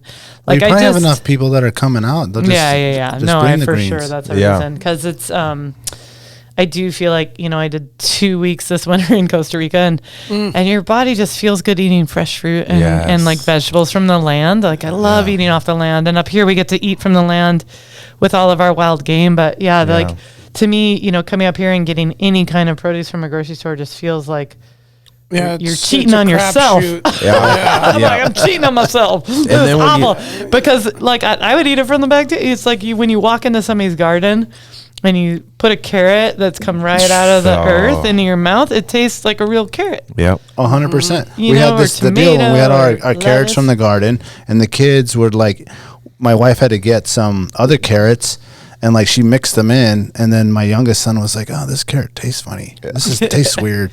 And me and her look Tastes at like each water. other, just like, "Oh, okay, this is the store one." yeah. This tastes like plastic. Yeah. this doesn't Is taste this so a good. Lego toy? Yeah. Oh my Tried to god. subsidize. Yeah. I remember getting mad at she's now 80, my 80-year-old mother, who's still like my best outdoor mentor in the world, right? And she lives down in Winthrop, Washington. It's a great little community down there. And she, her partner's 89. They still chainsaw their own wood. I mean, they're just ridiculous. They're still cross-country skiing and hiking and biking. Awesome. Oh, getting after Amazing, right? I come from good blood. it. Yeah, you do. Yeah. But she's a big believer in like, you know, she's always had her own garden. I grew up with that. And then, like I'll go down there to visit her and we'll be at the grocery store and she'll like resist buying organic. And she'd be like, it's expensive. And I was like, your crappy vegetables are cheaper than our, you know, I was like, your organic vegetables down here are cheaper than our crappy This vegetables up in avocado, Alaska.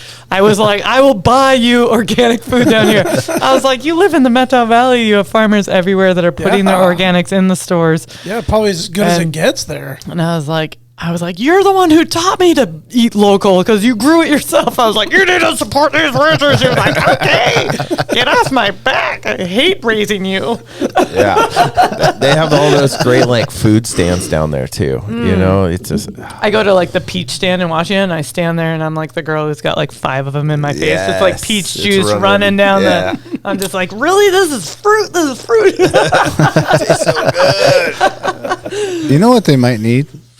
Just came to me is like the garden truck. Oh yeah. Just comes around. Yeah. With the truck, and you got all the fresh greens. Like an ice cream truck? Just Yeah. ding, ding, But the ding, Yeah, ding. we need a new song. What would the garden truck song be? I don't know. Oh, man. Can't be a creepy ice cream. Ding, ding, ding, ding, ding, ding. Maybe it's like reggae or something. Oh It's like yeah. Oh yeah. Definitely like some sunshine. Some Life You is get Good music. Stick figure playing. There you go. And then they just come around, and if you need that basil, you know what I'm saying? They got it. Yeah. You know, I can That's hook a a good brother idea. up and then some Yeah. basil up in here. What a greens Got at. the greens truck. Where the Dude, greens are. huh? Yeah. You know, and I then mean, there has Can I always come been to a the green secret truck running window? around. then you yeah. expand it to Prince William Sound, and you have like the water taxi boat that has the greens to all the commercial Yeah. fishermen who are Oh, sick yeah. of their like, just you know, they just have the Costco load of hot dog buns and stuff, and they're Oh, like, yeah. oh, it's the green boat.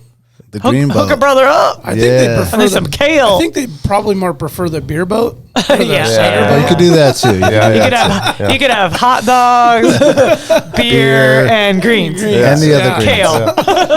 Yeah. Take a bag of greens and a 24 the pack. sticky window. You have like set windows. This is So Yeah, probably Prince William Sound commercial fisherman would be different than the Dutch Harbor boat. I would think the so. Dutch Harbor Yeah. boat looks a little yeah, different. the white window. Yeah. yeah. We might need different investors. All right, I'm going to read Tailored. Tailored Restoration 24-hour emergency home services, helping Alaskans restore their dreams since 1972. Services include fire, water, mold, post-emergency cleaning, repair, and remodeling.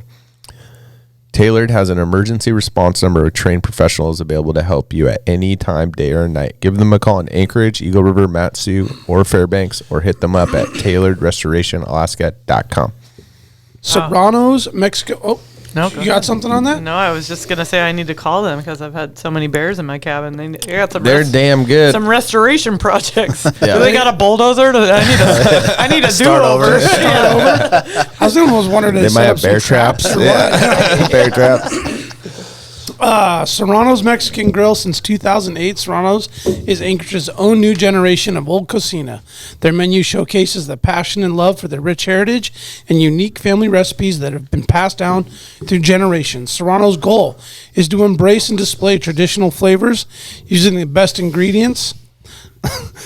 Jack is so distracting me right now. Just humping the air. Is he like scratching his crotch? Like, what is he doing right now? Sorry, Serranos.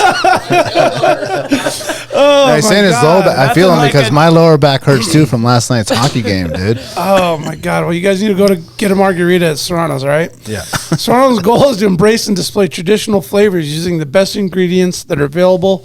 They focus on making everything from scratch daily. In-house menu include handcrafted corn tortillas, Serrano's salsa, carne asada marinades, and chorizo. But don't take their word for it. Experience the tradition and sabor for yourself. Locations on Tudor and Northern Lights. Check out their daily specials at serranosmexicangrill.com. You know, it's funny. I had some of the hockey boys last night, like El Sabor. They're like, because They even know what that means? we wrote the ad to like say that part in Spanish, and so they're always like making fun of us, like, oh, El Sabor. I even throw a little tongue in there. Like, I think Just I know roll what it. Oh, you are the matador of El Sabor. You're gonna go home to your wife like, baby, I am the matador of El That's what I Sabor. say. I And I nailed say that ad sabor. read tonight, honey. Sabor. I'm like, man, am I even saying it right, man? You're doing just fine, just fine. right, I want you to talk about the bears in the cabin.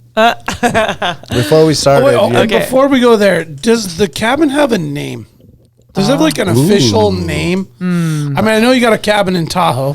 But has it got like something? That's so good because everybody in my family like names their homes. Like, yeah, Okay. it's really interesting. And our family cabin growing up that my sister and I still own in the Blue Mountains of Walla Walla, Washington. Oh, yeah. My grandfather, it's funny, that's the first name that popped in my head from my cabin because it's so similar, is like he scrapped together this cabin, you know, and he made a sign for it hanging in front of it, says "This'll do," and "do" is spelled D-U, and it's out of sticks. And he just like, you know, like hot glued them together and hung it up in front of the cabin. "This'll do," and I just was like, I think I'm like, "This'll do north."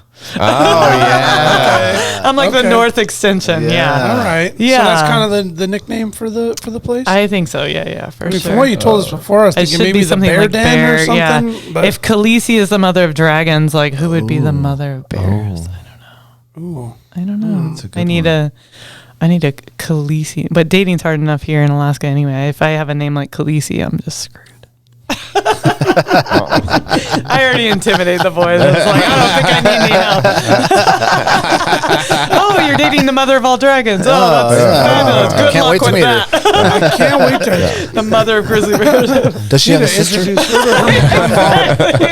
That might, I don't know. Yeah, maybe it'll work. Maybe it's a new shtick. I didn't realize that people name their cabins. Oh, yeah. I didn't know that. I know boats. I've heard ATVs, snow machines. Well, you don't have to have Virgin P on it. It's different. You can still break a bottle of champagne over the sides. Yeah. I didn't know that. Yeah. You have does your cabin have a name? No, man. All right. Man. Okay, that's your we got homework names. assignment. I'm Sounds kind of we got across names. the creek from you. Oh, really? Yeah. You're who I hear at Slush Cup over there partying. Maybe And New I have a Year's. hot tub. Yeah, on the that's you. deck. Yeah, because I don't hear anything normally until Just you water come splashing. over. Until you come down. Yeah. Yeah. We'll meet across the banks. Yeah. We'll have fires. Yeah, that'd be awesome. yeah. Yeah. So I scored a little piece. I mean, it's such a cool piece of land, like where I am, you know, and it's like roundabout way. Like started with the hippie shack in a bog, met a guy who had a piece of land and married the guy because that was the next adult thing you're supposed to do in the playbook when you're 33 and you finally like choose. I was a nomad, you know. I was like, oh, the next adult thing you are supposed to do. It says right I gotta here. check It this says right box. here Okay. that so you make the next Marry this boyfriend guy. work, and then you're like, I don't know, I can't do this. But we built a cordwood masonry house, which was so cool, and it was actually a super fun community project because I had studied it in Canada when I was like on this hippie school bus. That was my grad school, and seen that like I was really into sustainable forms of building, and I Yeah. knew you couldn't do straw bale in Alaska. Especially in Girdwood. You could probably do straw bale out in Palmer, that'd work, and probably people have, but I was like looking for what's the northern version of sustainable building, and some people in Canada had really like fostered this idea of cordwood masonry, and the idea is like, you know, brick masonry makes sense, right? You like do a mortar and then you stick the bricks on top, and so the way cordwood masonry works is you build a post and beam structure, and so you build post and beam, and then we made the walls 16 inches thick, so there was 5 inches of mortar, 6 inches of sawdust, and 5 inches of mortar. And then you chop up, like, I think it took 11 cords of firewood to do this. Holy shit. And you lay the wood in the wall like a brick, right? So the Like sawdust... stack it in there. Yeah. So if this is your log, and it's like, here's your you've laid your mortar, your sawdust. There's your log here, and then I collected for a year. I collected all these like super cool glass bottles. All the bars in town knew I was doing this. So the Blue Sky vodka bottles, and I'd go to like antique stores and get like the 70s ashtrays, and everybody in Girdwood knew I was doing this project. So they're like, "Oh, sweet, we'll like Here you bring her go. like all these cool glass bottles," and then I would take like a Blue Sky vodka bottle and set it in there, and then take a clear mason jar and wrap their necks with like insulation, like that silver insulation, and set that in the wall. So the house, they were 10-foot tall walls, and it was like 24 by 30. So it ended up being this insane art project, like so cool. Yeah. Just amazing. Is there a picture on How that? long did it take? Yeah, there's a picture On somewhere. the Turkish website? On the Turkish And on the Turkish Instagram. You can find that it was Turkish free Instagram. Yeah, and It was on MySpace. it's something. Yeah, exactly. You still got that one? That guy was smart. Now he is sitting on a beach somewhere, just being like, "You Yeah. suckers! I Yeah. just got out while the game was good." Yeah. Anyway, it's a cool form of building. Like there's some saunas that people have done in Talkeetna and Valdez and stuff with it. It's a northern style of building. It was like the coolest art project ever. That sounds rad. It exists there in Girdwood, and it was fun that everybody came by. Like I built it. I hired 2 girlfriends, and then the guy I was married to at the time, like he just like had a Davis-Bacon job for the state, so he worked like 7 days a week trying to fund the place, and I learned how to build with these 2 girls. So the 3 of us, And you had the fun girls, in the place? yeah, it was so fun. It was so fun. It was amazing. And then, and then I walked away from it 3 years later and left it to him and started over. I'm out. Yeah, and took my little piece to the other side of Girdwood, and as you do, and got a cabin over there, and then like had it since 2011, and because it was on this dead end cul-de-sac, like now you know where I am, right? Is surrounded by public land, and I was gone all the time. That the bears figured that out. So the bears, there's always every summer there's problem bears in Girdwood. There's little black bears, and they come in, and we've never had. I think now we have a curbside garbage program that you can pay for or something, but really Girdwood's never had that. You had to drive your garbage to the dump, and there's so many like second homeowners down there that just be like, they didn't quite realize that we'd have problem bears around. So people just having different ethics around like garbage. And so every summer there's problem bears, and they would get chased away from everybody and come up to my house, and I wouldn't be there. And my cabin doesn't have a foundation, and every earthquake that happens, the windows and doors close a little differently. So it's like, and I shifts a little bit. Yeah. So like I never had owned a key to it. I didn't lock it ever. And like so the bears would just like push on it until a door came open. And the first time it happened was the funniest, because I came home by myself. I'd been gone for like 3 days out backpacking, came home, and I'm like, go to open the door of my cabin. It's locked. And I was like, I don't lock my cabin. And so I have 2 doors. So I go to the other door. It's locked. And I was like, I don't lock. I was like, I don't even own a key to my cabin. I was like, how would the doors be locked? I look in the windows, and the place is just trashed. Oh, shit. And I like walk around the house, and the kitchen windows open. And I was like, I've been hate crimed. I was like, who would break into my house and like shit on my fireplace? Yeah, I know. And tear it all up and lock the doors. I was like so upset. I was like, I don't understand. It would lock the door and climb out the kitchen window and just trash my place. It didn't occur to me at all. Like so naive, right? Cop comes over finally like an hour later, and it was so funny. He like helped me break into my cabin. He just like took a credit card out of his wallet and like stuck it in and just opened. I was like, oh, that's real? Like you can just break in like that? I was like, okay. I was like, I guess cops know best, right? So he opens it, and we're just both hit by this horrible waft of like bear piss and poo. Like, and it's just like, and because I live in this tiny cabin, and you live kind of like you're in a sailboat, so all my like ski snacks are in one little like ottoman that you get at Fred Meyer or whatever, like one of those fake leather things. And it had ripped it to shreds and like eaten all these Cliff Bars and nuts and berries, like my whole like $1,000 worth of Costco, snacks, all your energy bars. And then it had like in a frantic attempt to get out the door, had like locked the doors. So then I think it was in there for like 3 days, because there was like Cliff Bars and pee and poo, and it had gone in the shower and like knocked the toilet bowl back in the hair, ripped the shower curtain down. There was like bear paws on the shower, climbed up on my bed, ripped my curtains down, like squashed the nightstand, like shit down the side of the bed. Oh, we got like stuck in there. Every single window in my cabin on the inside is still trimmed out with bear claw marks that look just frantic. I never retrimmed it. I'd like taken this dark cabin, and I'd like handmade all this trim myself, and I'd like hand painted everything, so it was just like bright and cozy. I just ripped it to shit, right? And so everyone's like, well, call insurance. And I call insurance the next day, and the insurance guy is like, okay, wait, what? And he's like, wait, hold on a second. I'm going to put you on speakerphone. He gets like everybody in the insurance office over. Listen to this he's crazy like, tell lady. your story again. He's like, oh yeah, we can't cover any of that, but this is a great story, Because I was like, like $1,000 worth of Cliff Bars, and we have like, the cheesy ottoman from Fred Meyer and the cheesy like ottoman or like nightstand, and all these like handmade. They just don't cover that. But it made their day. Yeah. They were like, Great story. we got a call. They're probably in Kansas or something, like, we got a call from a girl in Alaska that says a bear destroyed her home and everything. She wants 1,000 Cliff Bars back. They're like, she thinks we'll give her a Costco gift card. Like, who is this chick? And I was like, what? How am I going to live? Ma'am, do you realize your deductible's $5,000? Like, well, I guess I'm shit out of luck. I was like, can you guys mail me some food to get through ski season? Those were all the snacks I had. Him Prosecco. Yeah, in Prosecco. Yeah, well, since you were up.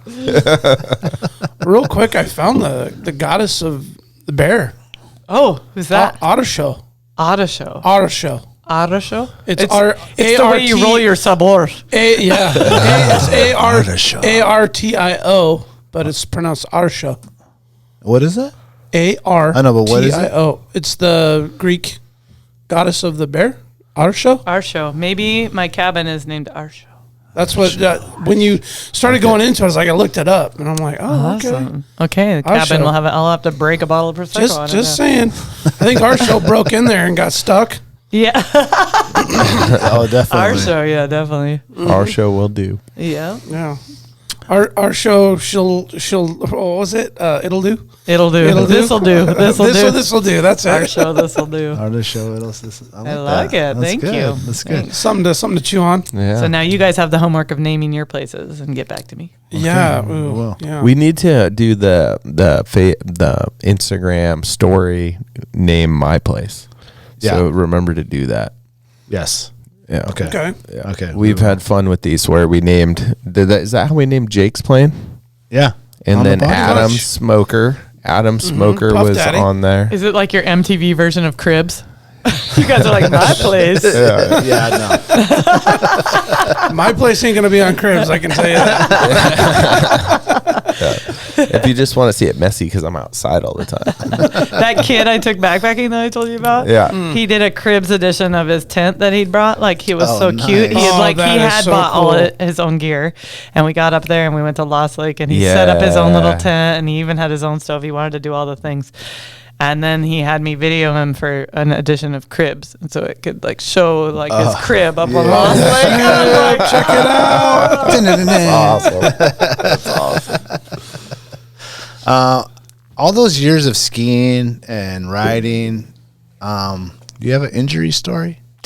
I'm living an injury story right now. Yeah. Probably more than two. Well, okay. The knee injury it all started when? Because it's actually great. The first way I blew out my knee is because I was like at the height of my like competing on the Telemark World free rides and like starting to really push myself. And I wanted to do that to compete against myself, just to know that I could compete at anything on a world level was like an amazing, I'm not really goal or objective driven, so I don't even want to use those words, but I just wanted to know, I guess, if I could hang. And it was cool because Alyeska Ski Patrol got behind it, and they'd like let me ski stuff that was like, I got the Telemark Rudy shoot, which I don't know if you where that is, but it's on the shadows. Like just from like being up on the head wall with patrol, and they're like, oh, you're training for the free ride comp. Like, do you want to take a stab? And I was like, you're kidding me, Yeah.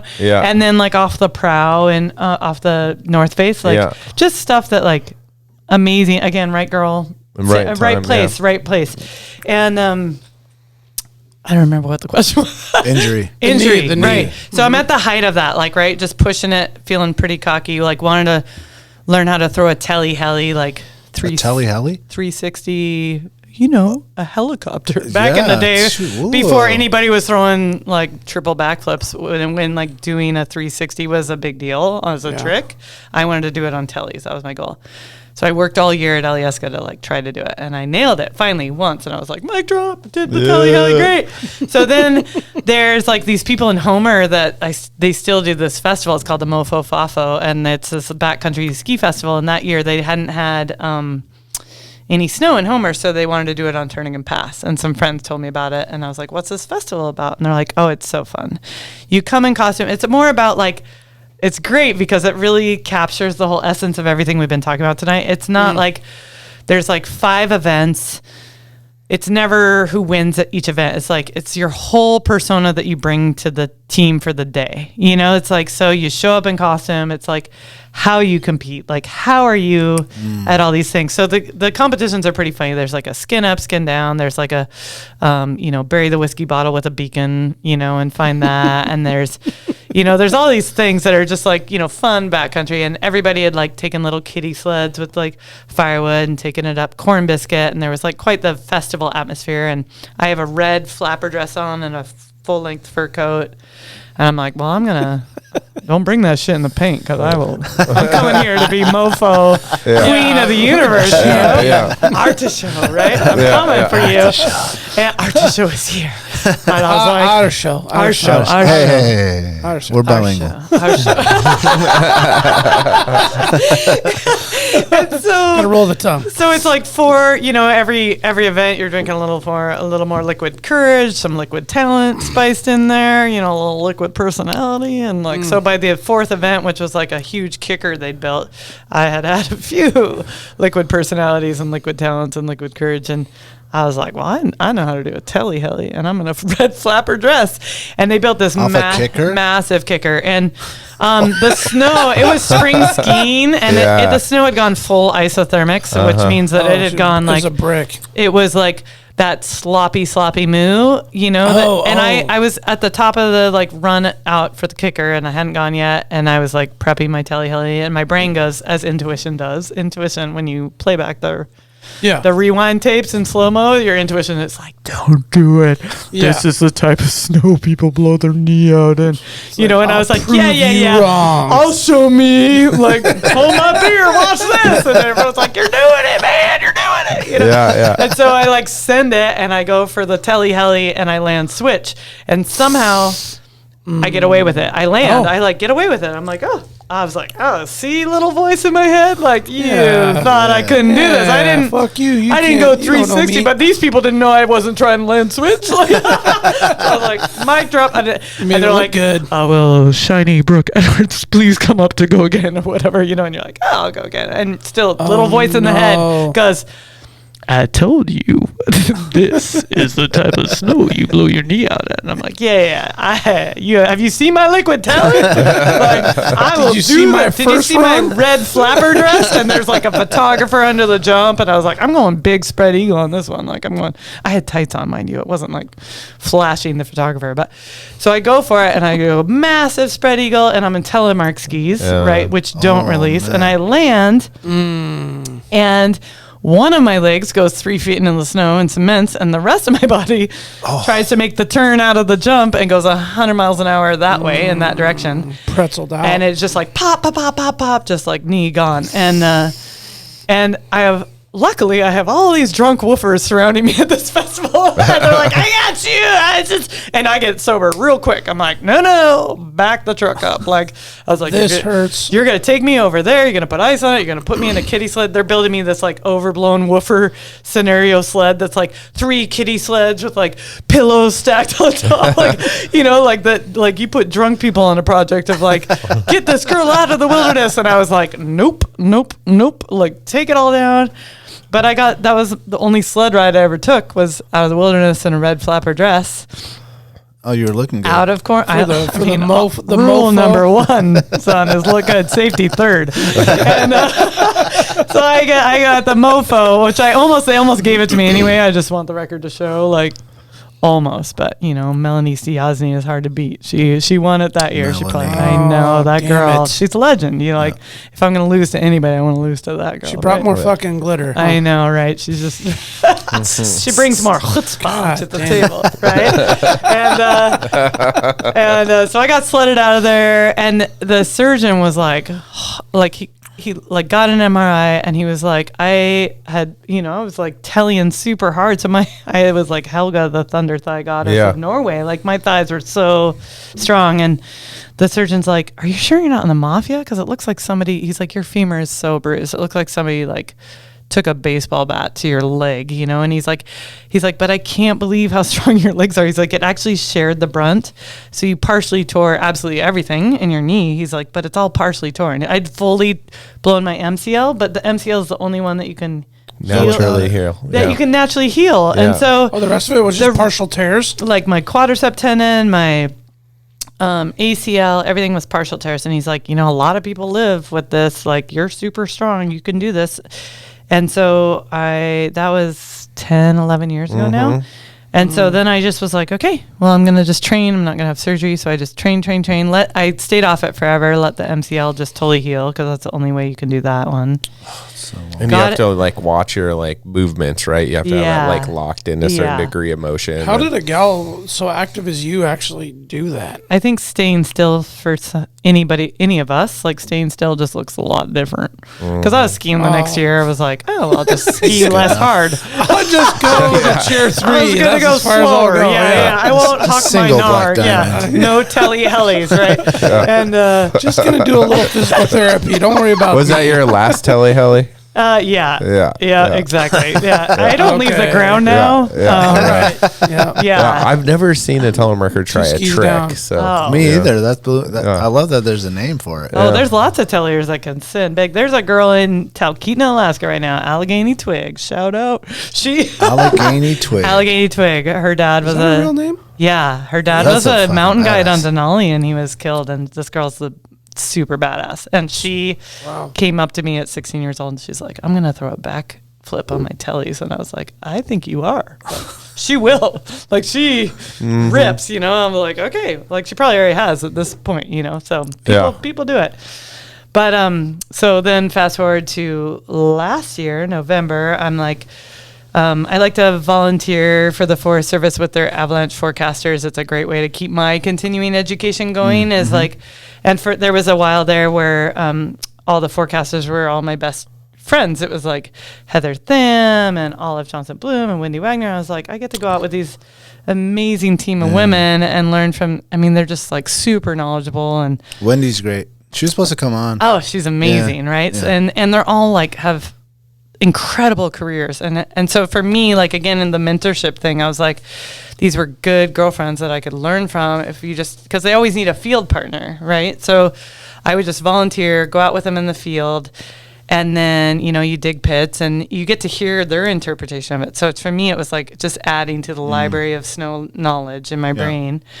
So I have always done that since they started the Forecast Center. It's just gone out with the forecasters as my ongoing education, and was out with Olive in very beginning, like November, and so still early season conditions. It was like zipper crust where you're just like barely surviving, right? You're like, and but we'd made it down. We were in Summit Lake somewhere, and you know, we just barely had any part of the trail left to go, but it all funneled into like this steep little narrow thing. Okay. So I was doing the screaming power wedge that your kids are probably like awesome at, but adults not so good at.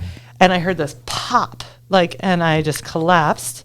I was like, oh no, like there goes my knee again. Same knee, like, and it had like over 10 years of like backpack guiding, carrying an 80-pound back. It was always my achy knee. There's lots of scar tissue in there, right? So that knee pops and I'm like, oh no, I've really done it. Like that partial tear and one of those things, I just did it. And Olive's like, you know, as a volunteer, you're covered under workman's comp. You should get it checked out. I was like, you're kidding me, really? I'm a volunteer.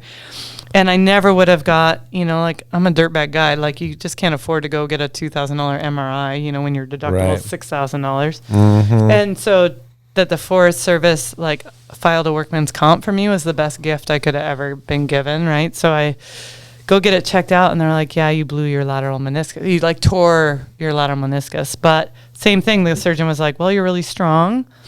I think you can do PT. And by that point, I knew I'd already landed the job at Valdez Heli Ski Guide. So I was like, I've been working 20 years to be a heli guide. Yeah. I don't want to blow it now. And so I went to PT. I like did all the things. It got stronger. I was skiing hard. I was like, I can do this. It felt good. I was like, I'm totally going to do this.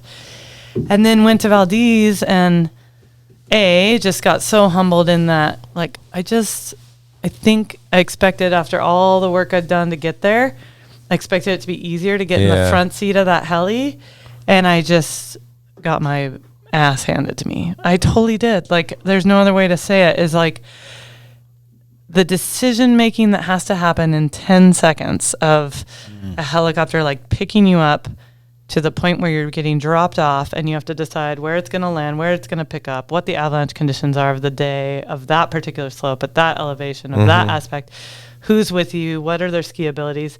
All that has to go through your brain in 10 seconds, right? And I thought, like, I've had so many years of being a tail guide, like, I can do this, is easy. But when you're the person driving the bus, it's like so incredibly hard. Like, I was surprised at how hard it was, and humbled, like so humbled very quickly. And my body was humbled too. I think we all, like, that's one thing that they've done, and I've been doing a ton of learning on through other podcasts of like how much our body holds our energy and our stress and our trauma, right? So I think my body like was holding this injury in my knee, and just every day it got a little harder, like, you know. And then last year was a really hard year in our industry, in our friend group, in our community. Like, I don't know if you remember the helicopter crash that happened last year. So those are my dear friends, right? So I'm at work about ready to go guide on the helicopter, and one of the guides walks up to me and tells me that my friends were killed, and we have a guide meeting, and we make the decision. It was like the one sunny day that it was going to be before a whole week of storms come in, and we'd just gotten a whole new group of guests, and we're like, we have to take them. It's like their first day. It might be their only day in a 7-day package, but we got to tell them. We got to tell them where our headspace is. We got to tell them that this is really hard, and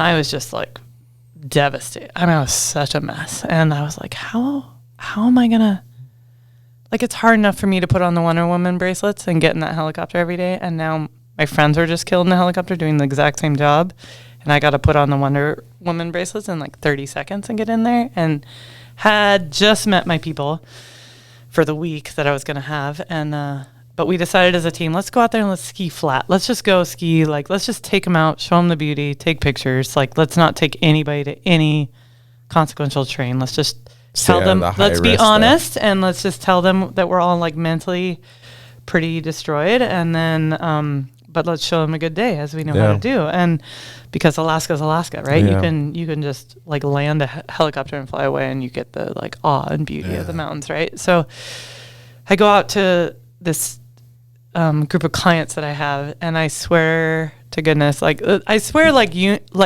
I don't know what else to call it. Like, to me, it's universe. Like, universe takes care of you when it needs to be taken care of. Like, kind of like being in the right place at the right time. Well, they had gifted me this like unbelievable family where it was like stepdad who was 50 and adult children who were like 28, 31, 29. And only like the one brother was a good snowboarder. And the rest of them, like, dad's kind of out of shape, hadn't skied a lot. The other two snowboarders are like, they're good snowboarders, but like, felt, you know, like for the East Coast, you know, and they were the coolest people. They were so in love as a family. Like, the one sister, two brothers, the stepdad, they were all like joking and laughing. And I tell them this, that like my heart has just been broken and I'm a disaster. But I pretty much was like, I need you to take me to the mountains today. Like, like I just told him, I was like super, one of my like ethics in guiding is to always be like super authentic and transparent, because I think that's the best we can do. And it will like really, I always make my clients part of my team, you know, because I'm human too. Like I want to have them watching my back. Right. So I show up to them and I say, I'm a mess. I'm like heartbroken. You know, this just happened and I need you to take me to the mountains today. And they did. And they took me there all week. And it was like the most beautiful gift, because this family was like, they just like instantly hug me, right? And we go out there and we land in the Diamond Peak, is one of the most like incredible peaks in Valdez. It's really iconic. And we land just like at the base of it in this like glacier bowl, and the iguanabacks right there, and they're really iconic to Valdez as well. And we just take pictures, and they're building pyramids as a family and have me take pictures, and they have me laughing in like 15 minutes, you know? And this is the way the whole week went. And we got lapped by everybody that whole week. Like we would do like 3 runs to everybody else's 10. And the other clients at the lodge would be like, oh, Brooke, we feel so sorry for you. Like, you're just not, like you have the lamest guest this week. I'm so sorry. Like you're not getting to ski. And I was like, I have the best guest. Oh, I was like, I have the best guest. Oh, it's in my pocket. What is that? I was like, it's always on Do Not Disturb, but that's my friend Heather Tham. I think that's her ringtone. She was an Avalanche forecaster, yeah. Okay. Sorry. Okay. Sorry. She doesn't know I'm doing the podcast. That's all right. So all these other clients are like, oh, I'm so sorry for you. You just like have the lamest clients. And I was like, you know what? I have the best clients. Like I will take people who are stoked to be in the mountains any day over people who wanna shred the gnar, like any day. Like that was like the best gift I could have had for that week, is they just like, I got to be out there with the spirits of my friends who just passed, and like have them, like see them everywhere, be held by them, like feel their spirit, like remember why I chose to be a guide in the first place, like remember that my love of mountains and taking people here, and they were the perfect people for that way, It was like meant to be. So meant to be. And I think that like, and then I made it all the way till like my knee got more and more painful, and you're skiing, like you're still just skiing the steepest terrain. It's so steep, and I started to ski on one leg. I was like skiing, just like protecting that knee every day. Nursing it. And I made it till like the last week of the season, and some clients had like gifted us the last of their hours, and I'd been with Kirsten Kramer, and it was a really fun week, really fun clients. So great to be her tail guide for the week. And we decided to take a group of our friends heli skiing with this like extra hobs. And I was like, my knee just hurt so bad at that point. I'd been holding on by a thread, and my brain was like, same little intuition that we always know. My intuition was like, you don't need to go today. Like this isn't a paid guiding day. But I was like, but it's our friends, and Kramer needs it. Kramer has to have a second guide, And so it was like that. I overrode the intuition voice again and went, and the very first run of that day, they all skied down and they're ripping Alaskans, and they're crushing, and I take one turn and it goes pop. Oh, shit. And I just knew, and I called her on the radio, and I was like, I'm done. I was like, my knee just blew, and I said, send me up the helicopter. I was like, I'll dig an LZ, and I was like, you could just keep skiing, and I'll tell the lodge. I was like, just stay in the backyard. I'll tell the lodge that, to have your back. And so I dug out my own LZ, and it was at a pretty good part of the mountain that like, you become friends with your pilots like pretty quickly, and you develop this relationship of looking out for each other. And they'd always radio me when I was about to ski off a cliff. Brooke, I think you want to go left. Like, thanks. They looked out. They were my eyes in the sky all the time. Yeah. And so Colin, he came to pick me up, and I'm just like loading my stuff in the basket and like pulling myself in the helicopter. And I put on the headset, and I just look at him and like burst out bawling. And he was like, well, if this is going to be your last heli ride of the season, I think we should buzz the tower. And he like, so I'm like bawling, and he just like does like the total flyby of the Sena, and does like a circle around the lodge and brings me in. And honestly, I felt this like, I spent the last week as like the crazy fun ground guide in like pink velvet bell bottoms and sparkle tops, going to pick up the clients at the airport, and like, I was on crutches for like 3 days, but then I was like limping around, just being like fun ground guide, and had a blast. And this like sense of relief like passed over me of like, it had been such a stressful season, like of, my third day on the job, one of my co-guides broke his femur, and I was on that rescue. And so for my first season actually heli guiding, like it was hard on me emotionally, physically, spiritually. And here I was just like, my knee finally like, as our bodies do, it finally was the straw, and this sense of like relief washed over me, and this like sense of like such a mixed bag of emotions, right? Like the sense of pride, like I did it, I said I was going to do it, I showed up, and if I never do it again, like it's okay, because I did, and I had a good run, and I've like lived such an amazing life, like if I was that person in the helicopter crash, I feel like I could do a mic drop. Like my life has been insanely amazing, and I live so much with my heart outside my sleeve and without regrets because I've lost all those shooting stars. I like live that way because of that gift of losing people, that it brings you that sense of presence and that sense of like, look at this amazing leaf. Like, how amazing is this leaf? Like, that's what death and loss has given me is like in Alaska, we're such a tight community and it's such an intense, crazy place that like we can't go 6 months without losing somebody in our world, right? And it teaches you to be very, very full of gratitude, appreciative of the moment. You have less fights about the toothpaste, you know, the things that don't really matter. Yeah. And it teaches you to look at the leaf and be like, check it out. Yeah. It's it was amazing. Rad. Yeah. So I think like I'm going to go to their training this next week, but I told them early on that I wasn't going to heli guide this year because my knee's still healing, and I'm backcountry guiding, and I also just think that like I had to look my ego really hard in the mirror and be like, part of me wanted to be a heli guide because I thought it was the coolest job in the ski industry, and that somehow people would like me better or think I was a better human.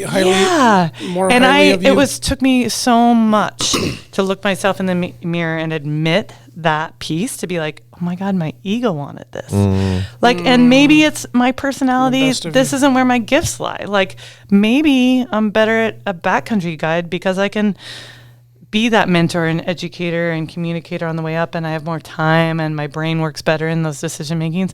Like, and I don't have the answer yet. I don't know, but it was really, really important lesson for me to learn. And I think that it taught me so much about like who I am as a person, to be like, I am like Luke Mel, you're going to have him in next week. His partner, Sarah Heston, his wife, she runs the Ski Babes workouts, and she is also does all this amazing therapy and stuff. But her post is always like, I am not my ability. And that has been my mantra all year, is like, I am not my ability.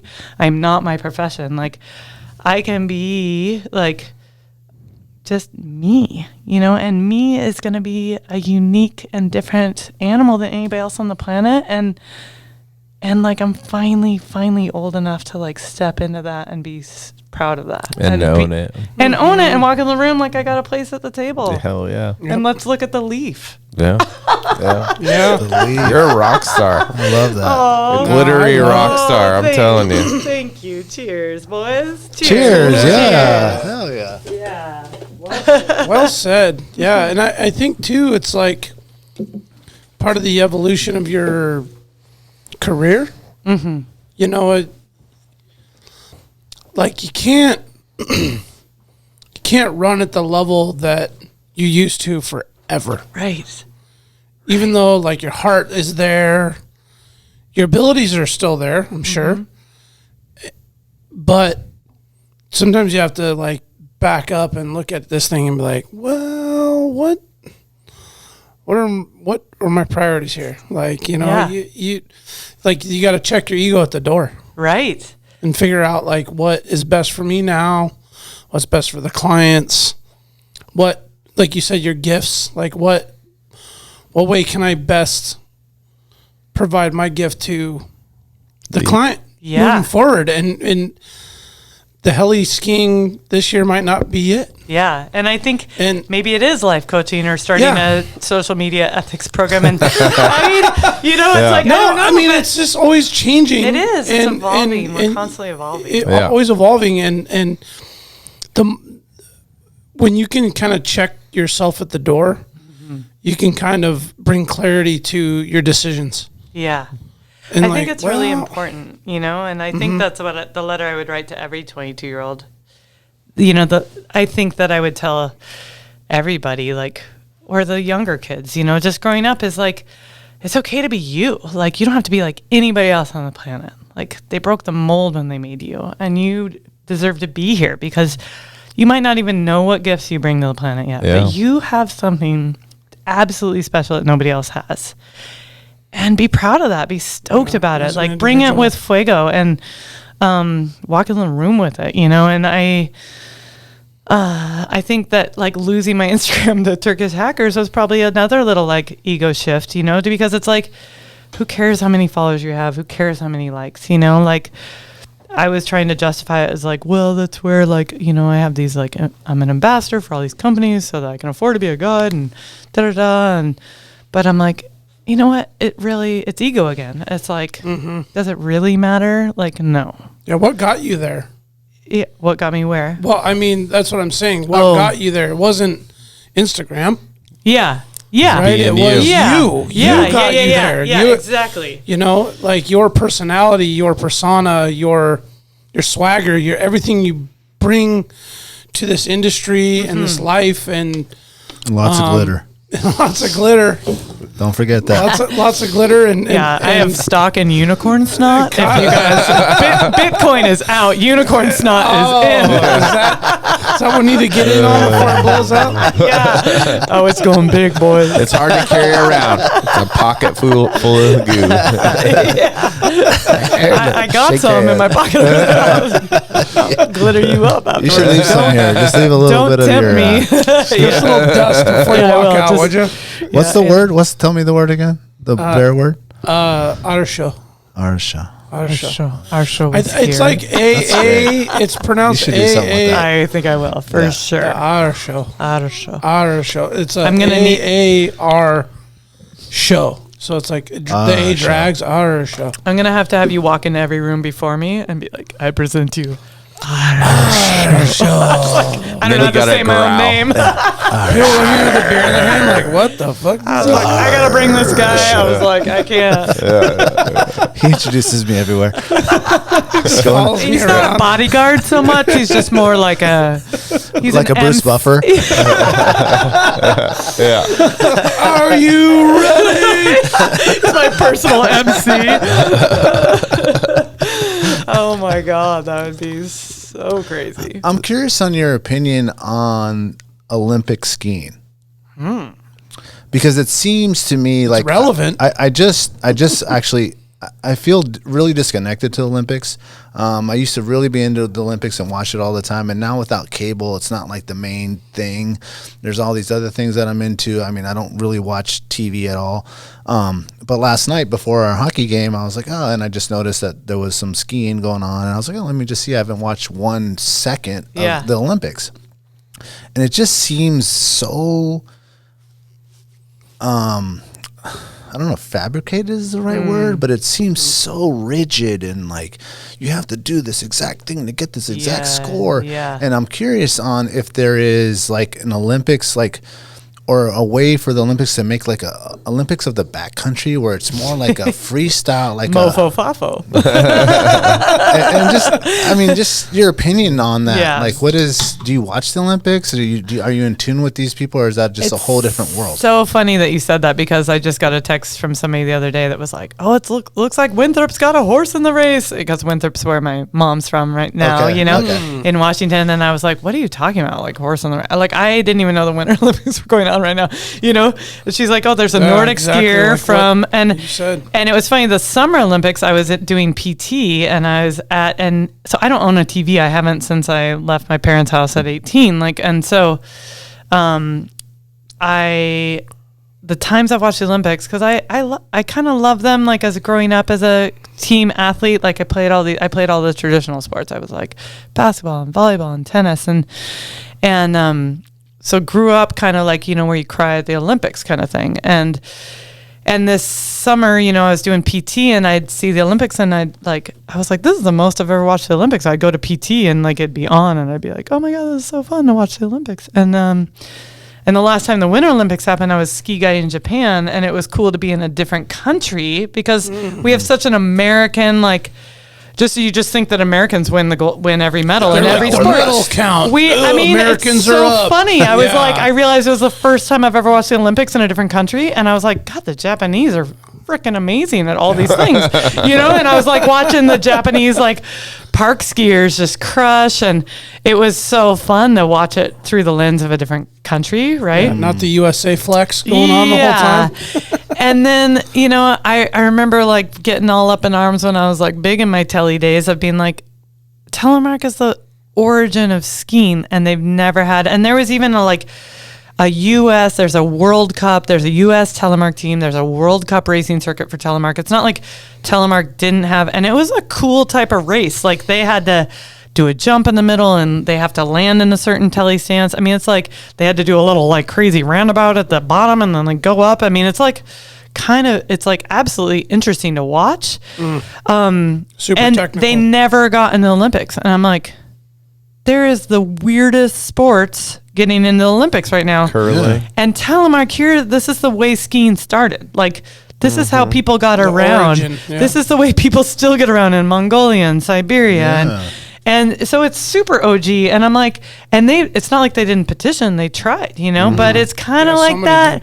It felt like how I've felt in various times in my life where you're like not the cool kid. Yeah. You're like, you're trying to be a little bit different and you're not the cool kid, and I'm like, but it's harder and more beautiful, so I got a little bit of Olympic like chip on my shoulder about that. Just like, yeah, I You're right. It appreciate- should be in the Olympics. It's 100%. weird that it's not. I just think It's that's super weird. But I'm we like, have 19 different types of downhill gate races. right, You and know, we're it's like, watching oh, curling. We're watching people Yep. push a broom Dude, they across. got the guys in hockey gear like doing the track. is that in the Olympics now? Yeah, There's it's in so the many Olympics weird things now. The It's like- Red Bull sport? Yeah, like what is this? When Matty Eastman sent me the video of him in Boston doing that, I was like, this is a real thing. I thought before that it was like a joke for Red Bull. I did too. Yeah. but no, it's Yeah. a real thing. Yeah.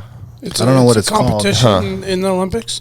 I think Well, that's so. what I'm hearing. And I then thought there it was was a Red Bull Don't quote sport. me. I don't watch TV very much, but And I then think there it's was a in there. weird thing that happened with like Russia where they were like, oh, but we're sort of the athletes under this other thing that is sort of from this country. Yeah. But Yeah. but we're not And- from Russia. And I was like, but what?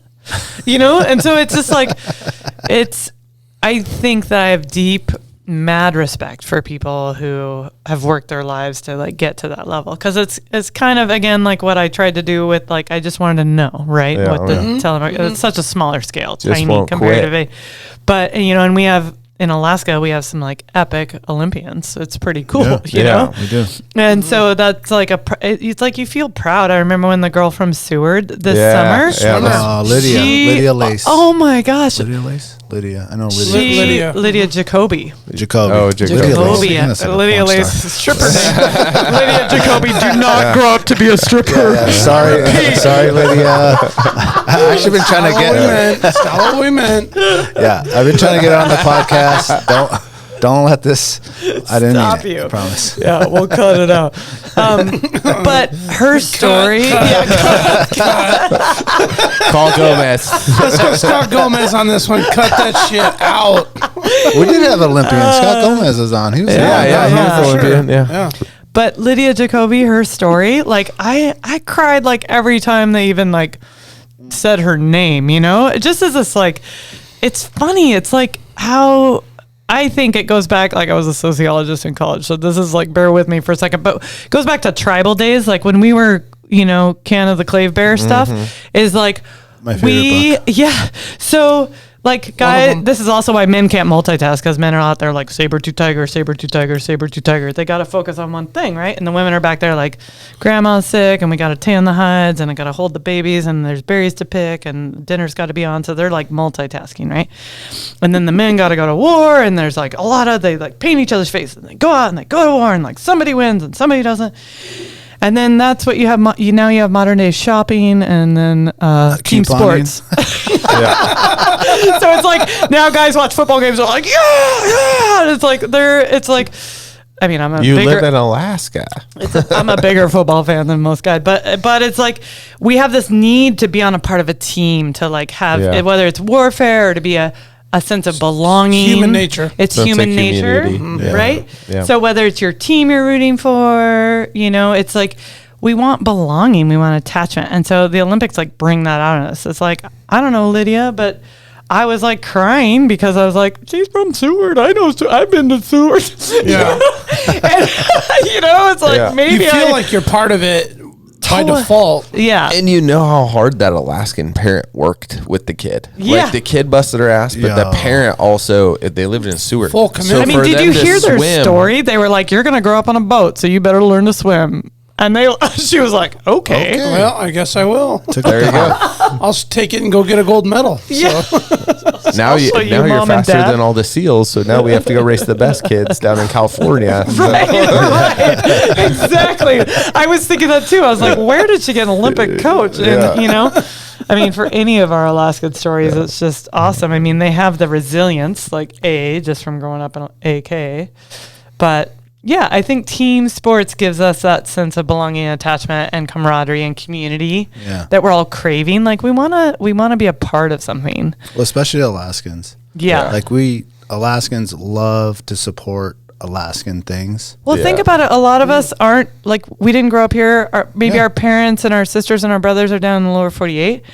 And so we have chosen family. Like we have the people up here that we spend our Thanksgivings with and our Christmas with. And they aren't maybe our blood family, but we create family out of community. And so it's tight. It's like super tight. And I think that's what we were talking about before the show even started, is like, it's part of why I stayed, is because it crosses political divide. It's like everybody's in the same boat when the volcano decides to go off and like turn all the planes around, or when the avalanches shut the road. It's like, doesn't matter if you voted Republican or Libertarian or whatever. It's like we all are here trying to survive nature, because Alaska is in charge. Like Alaska is the biggest politician in charge, and it decides. And so it puts us all kind of a little bit in that same boat and that same community and that sense of belonging. And so then you do feel a sense of attachment and pride when one of us makes it in the Olympics, or one of us, does something that we can be proud of, right? It feels like a piece of your chosen family that you were like, you were some part. It's probably like 1 degree of separation up here. Mm-hmm. It's so small. Yeah. Everyone knows Kevin Bacon. Yeah. That's my uncle. Yeah. There is something like it's 1 degree of separation. I don't think, maybe Ira. I think we all know Ira. There you go. Ira Edwards. Everyone thinks I'm his sister because we're the same last time. For years we emceed same events, and Ira would always introduce it that way. He'd be like, "This isn't my sister or my wife. We just have the same last name." That's how he introduced me to you. Yeah, exactly. I think Ira should have like an epic housewarming. Yeah, he probably for sure. will. Oh, I would love, dude. Ira brought this charcuterie. Droves of It's apple trees. amazing. Have you had an Ira charcuterie board experience? No. Okay, Dude, ask him. locks Oh my and- goodness! Man. And if you haven't heard Ira's podcast, I don't even Yeah. remember what episode. Man, it was Yeah. like top first 10, wasn't First it? 10. Yeah, I want to say like 7 or 8, I think. Like Yeah. pickled octopus. Like it was good. Yeah. it That was amazing. really good. Dude, and the locks. He's Everything was an good. amazing He's so legend. human. He's definitely an amazing human, and like again, like that's one of our like chosen family that we. I'm proud to be an Edwards. Yeah. But like I remember him before his accident, before he was in a chair, and You knew him that far back? So we've known each other a long time, and it was talk about like you are not your ability. Like his life almost got taken from him.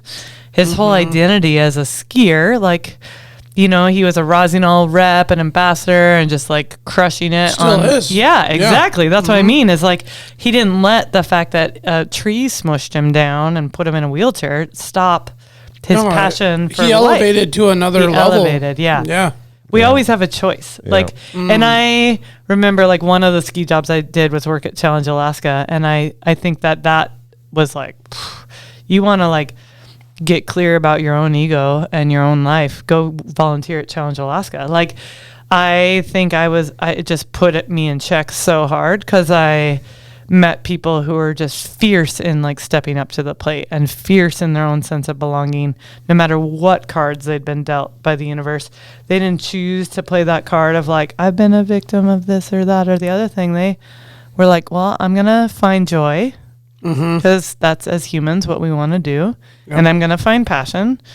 And I showed up at Challenge to help you show me how to do that. And I mean, it just moved me to tears on the daily, and I think that if you're feeling down and depressed in COVID times, go volunteer at Challenge Alaska. Seriously. Yeah. Because it'll teach you resilience of the human spirit and how strong the human spirit is. It's so cool. Yeah. Like I met a woman there, stunning woman, like so beautiful. And she'd been an ballerina dancer. And professional dancer on all these different levels. And she was also a nurse in Alaska. And somebody had stalked her, and they Stole her Instagram. They didn't steal her Instagram. I'm lucky. See, it puts it all in perspective. I'm fucking lucky somebody stole my Instagram. And now what happened to her, because she was on night shift, she came out of the hospital, and this dude stabbed her 50 times. 50 times in a parking lot. Of the hospital? Yeah, and people saw it happen, and nobody called 911, and she lay bleeding in her own pool of blood. Guy left. Nobody called 911. Finally, somebody finds her, calls 911. She lives. But she's half of her body was it was such a unique part of her spinal cord that she got stabbed all over, right? It took her forever to heal. But half of her body is paralyzed. It's such a unique way. It's almost like a stroke victim, right? So half of her body doesn't work quite that well. It kind of works. It's not totally paralyzed. A nerve or something. Yeah, it's like a nerve. And so she was amazing. And so she came to me to learn to ski, and told me her story, and she's just sweet, has no blame for the guy, so tender as a human, is just gentle and kind to everybody else in the challenge building. And we went and found joy, and I worked with her all year, and I think now she lives in Florida, but man, that woman taught me so much about getting up off the ground and showing up and not blaming humanity for what it's done to you. She still believed in people. I couldn't believe it. I was like, I would not believe in people after that. Right. And she believed in people. She believed in herself, and she found joy in skiing, and she giggled and she laughed and she had joy and passion. And I went home and was like, oh my God, I'm an asshole. I used to say if I ever lost the use of my arms and legs and was in a wheelchair, I'd just give up. I'd commit suicide. And then I was meeting these people that had had the unthinkable done to them, and they were rising above, the human spirit. And inspiring people. It's so powerful. Yeah. I was like, we are so capable of finding joy if we want to. We're so capable. 100%. And anybody that wants to check out, if you haven't heard that episode, it's episode 15. Ira Edwards. Oh, yeah. It was 15? Episode 15, Ira Edwards, the real most interesting man in the world. Yeah, and Ira did it. He's exemplary about it. He humbled me so much. The amount of things that he does, it's just he's biking and skiing and feel shrimping and I feel fishing. so lazy. Now he's hunting, surfing. Surfing, I know. He just tries everything. He's amazing. Yeah. I told him I'd do the board tide with him. Yeah. So I guess we're doing that this summer. I'll go with you too. No, I haven't. I'll go with you. Yeah. I'll come watch. Let's go. Yeah. All right. Oh, usually the board tide surfs me more than I surf the board tide, but I got a 6 mil wetsuit and a stand-up paddleboard. I got one too. Let's do it. Let's do it. Oh. Yeah. Pinky promise? Yeah, pinky promise. Pinky promise. Oh, damn. You saw it here that's first. a pinky. Lock it. That was a tight one. Oh, Tight. damn. Oh, we're doing it. I got to shout out promise. Clan of the Cave Bear. Oh, That book. That is a book. If you guys haven't read that, that was What's it called? it's called Clan of the Cave Bear. Clan of the Claim. No, Clan of the Cave Bear. Damn. Try to say that 5 times How fast. come you can roll your R's and you can say fancy pronunciations, but you can't say clan of Clan the of- Cave Bear? Two C's together. The Cave Bear. All right. Yeah, that's I'm big into reading, and that's one of my number one. It was an indigenous OG story. It's of OG. human- Oh, it's OG, dude. It's like this. So thick, OG. dude. Oh, Jesus Christ. Yeah, I don't even know if I'll be able to get through that in my lifetime. No, it's start now. Yeah. Okay. Yeah. I think they made a movie Finish out it of when it. I'm It was 60. pretty cheesy. Oh yeah, don't watch. Definitely don't watch the movie. Don't watch the Don't movie. watch the for movie. Sure. What year was it made? Oh, God, so Jeez. long ago. Now look it up actually really quick. Yeah. I'm Oh, interested. shit. I'd What's it say about? 80s, 90s. The Clan of the Cave Bear is about one of the first families back in the Hold right up maybe one of the What's- how do I put it? The Clan of the Cave Bear is a Neanderthal. 19 Neanderthal days where families would get together and they would find these caves to live in, and just the life story of how they lived and how they survived and how they hunted and I mean it's kind of a story. It's not really historical.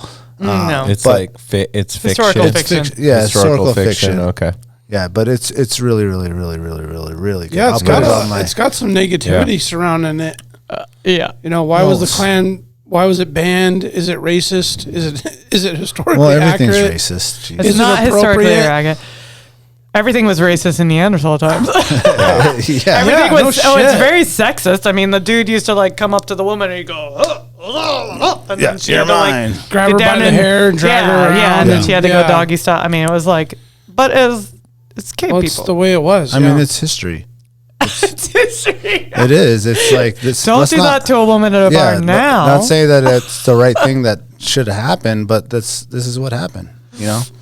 Yeah, it's a good one. It's a good one. The Clan of the Cave Bear is a 1980 novel, an epic work of prehistoric fiction by Jim Owl about prehistoric times. In this first book in the Earth's children's book series, which speculates on the possibilities of interactions between Neanderthal and the modern Magnon humans.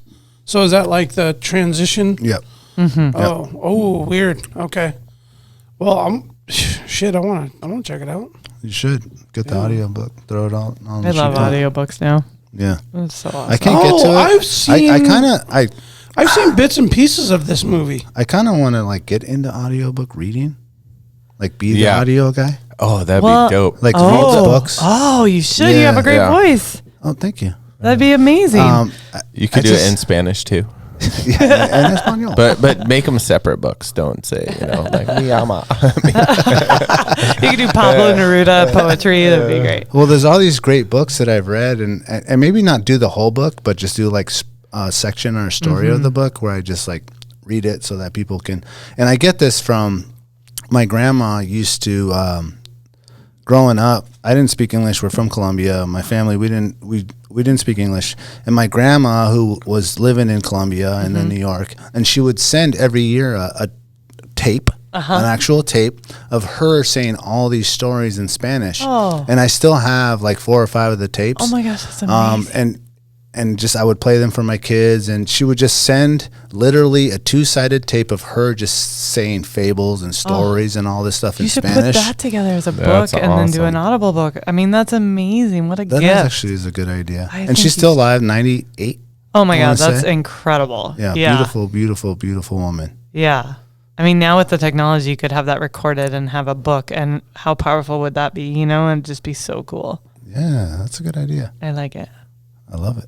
Yeah, it's do super that, good. actually. Or you could transfer hers to digital, and that'll be the first part. And then you come up with your own kind of stories that you want to tell for the Yeah. second part. Yeah. And then, like, Mateo or Noah can do it when they're Like older. multi-generational. So you have this like story. That'd be storytelling cool. thing Yeah. that goes back, because I'm sure some of those stories that your grandma would have told you are like actually like stories that you tell, not read. Yeah. Right, from right. from the Well, so Colombian many culture. cultures, right? Like so many cultures are oral history and Right. storytellers. Yep. Like I think that's part of our sense of belonging is how you got your sense of place and your sense of knowing who you were. Yeah. Is that was passed down through Right. story. Think Yep. about all the Native Alaskans. Like that's still the way, and I think it's cool with like now even that. With science is even starting to come around, like with climate change, for instance, in Alaska, they're actually starting to take the wisdom of the elders of the in the Arctic and take these elders who are like, these berries were not here before at this time, and they have this like beautiful historical knowledge and stories of the land. Yeah. The real And deal. they have the real deal, and science is finally going, okay, this is the story of climate change. Yeah. Like, we're going to listen to Take- the oral history of the Alaskan Native peoples who've lived in the Arctic and watched this for multi-generations. change, yep. And I just think that's like, what a tipping point. That's so cool. Like, I mean, we have so far to go, right, in honoring Yeah. their story, but just honoring it in that much of like, nobody knows the land better. Like, they see it, like, Yeah. if I've seen it in 25 years of guiding in Alaska, like glaciers disappearing around the corner, like for sure the, They've seen Inupiaq far elder Yeah. who's like been hunting from the land and gathering from the land has seen this. And learning from his Learning- elders. Yes. Like and, they know and how the much stories it changed. that they're Yeah. passing around. They know to a T how Yeah. much it's changed. Like pinpointed Yeah. to the day and the cycles and I think that's where we need to set our white people and our scientists Yeah. like religion aside and be Yeah. like, maybe we need to listen. I mean, in needs to be Alaska, it's this included. unique like place where we Yeah. have that rare opportunity of like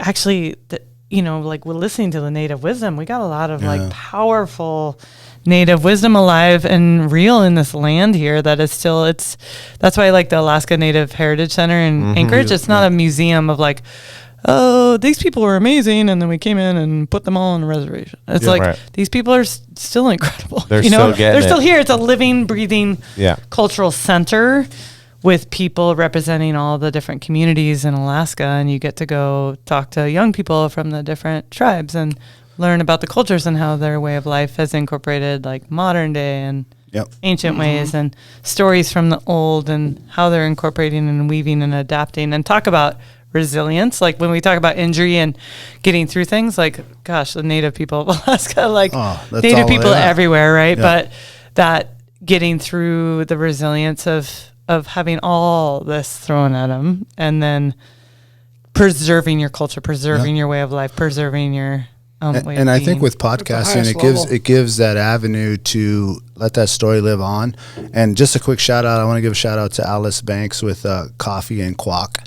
Is her podcast, and she's Alaska Native, and that's her goal to do that kind of stuff. Where she's like meeting up with elders and all these people, and just tell that story that maybe it's not going to be passed on in written language, but maybe it'll be passed on in a digital form, like podcasting. And I think there's a lot of room for growth for that. And I've been talking with Cody with Crude Magazine, and now we have this group of Alaska podcasters that are forming to kind of like create these ideas and build this community of people that are actually putting out these different stories from Alaska, and they're out there. Like they're out there right now. There's hundreds of them. They're out there right now. So if you really want to search it up and look for it, Coffee and Quack, I'd definitely start there with Alice and all her stuff, and just a beautiful voice and all the things that they're trying to do, exactly what you're saying. And it's like, you got to get it now, because, obviously elders are elders because they're old and they're disappearing. They're disappearing. You got to get this thing, like this thing with my grandma is like, I want to be able to like say these stories,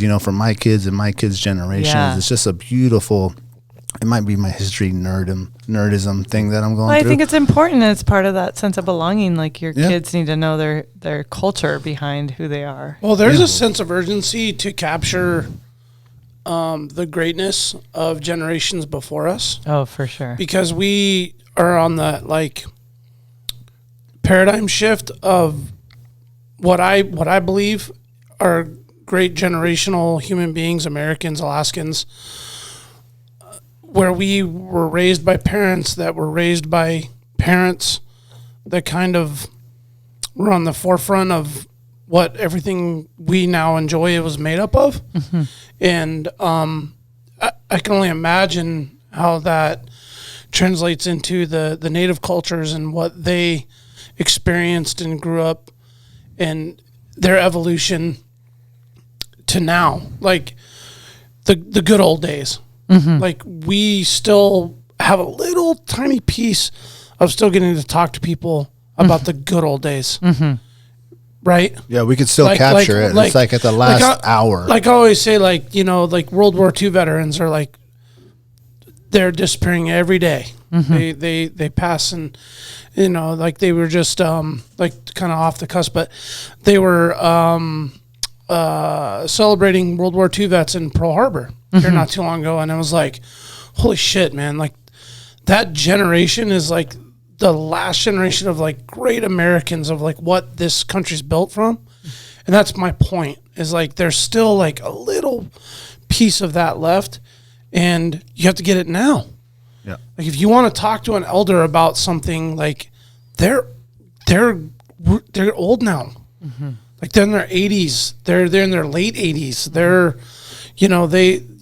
They're not just, it's not like in the 80s and 70s and early 90s where you could like go talk to somebody's grandpa and hear about all the cool stories. Like they're gone now. And so now is like the time to still get a little piece of that, because now you're getting it from the next generation, the story. You're not getting it from the original, or the original of the original. You know what I mean? Yeah. So yeah, it's a great point. Like it's, the more time passes, the more that story and the history, I don't want to say like waters down or like Fades away. It's just not as original maybe from that person's perspective. Maybe the voice is gone.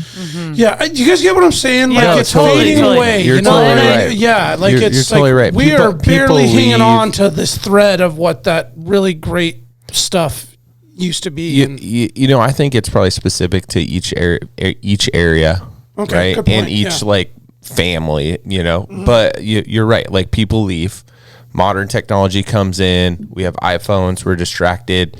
Like, Sure. Even if you're a close knit family that talks every night, you know, stories are going to be lost, experiences are going to be lost, and so you're right. Like the earlier you get into it, the more information people are going to have for later, which is so important. And some of these stories have deep undertones, like you know, like this is the harvest. This is how we could tell where the moon was going to be. This is how this. And There's so a moral to it. yeah, and there's like hidden meanings, like all the stuff, like with all the what Plato did to figure out where Atlantis was, and all that stuff. You know, or that may have been. You know, all these stories had like deep undertones in it. And it's like, what other meanings are we missing? Would be like the next piece. Like, grab it all, and then who's spending the time like digging in there? And it's like, oh, there's a secret spot over here. Well, that's why history is important. Like, you apologize for being a nerd, but it's like history unfortunately repeats itself, and we have some pretty ugly pieces of our history with genocide and things like that. And so it's like we have an opportunity to evolve. Like we have in fact, we don't just have an opportunity. I feel like we have a duty. Yes. To like tell the stories, you know, to say like it's awful what we did to Native people in America, to Alaska. Like, you can't just be like, what's done is done. It's like the history, we have a choice to be able to tell, like we have a choice to be able to give them the microphone and tell their story. We have a choice to not repeat this same thing, and watching it on the global scale, like it's repeating all the time. Like we keep repeating the story of humanity over and over. Like how many times do we have to have one religion think they're better than another religion and kill these other people, you know? And it's like, we could not do that. Yeah. We could choose to not do that. We could choose to like say, let's tell this story now.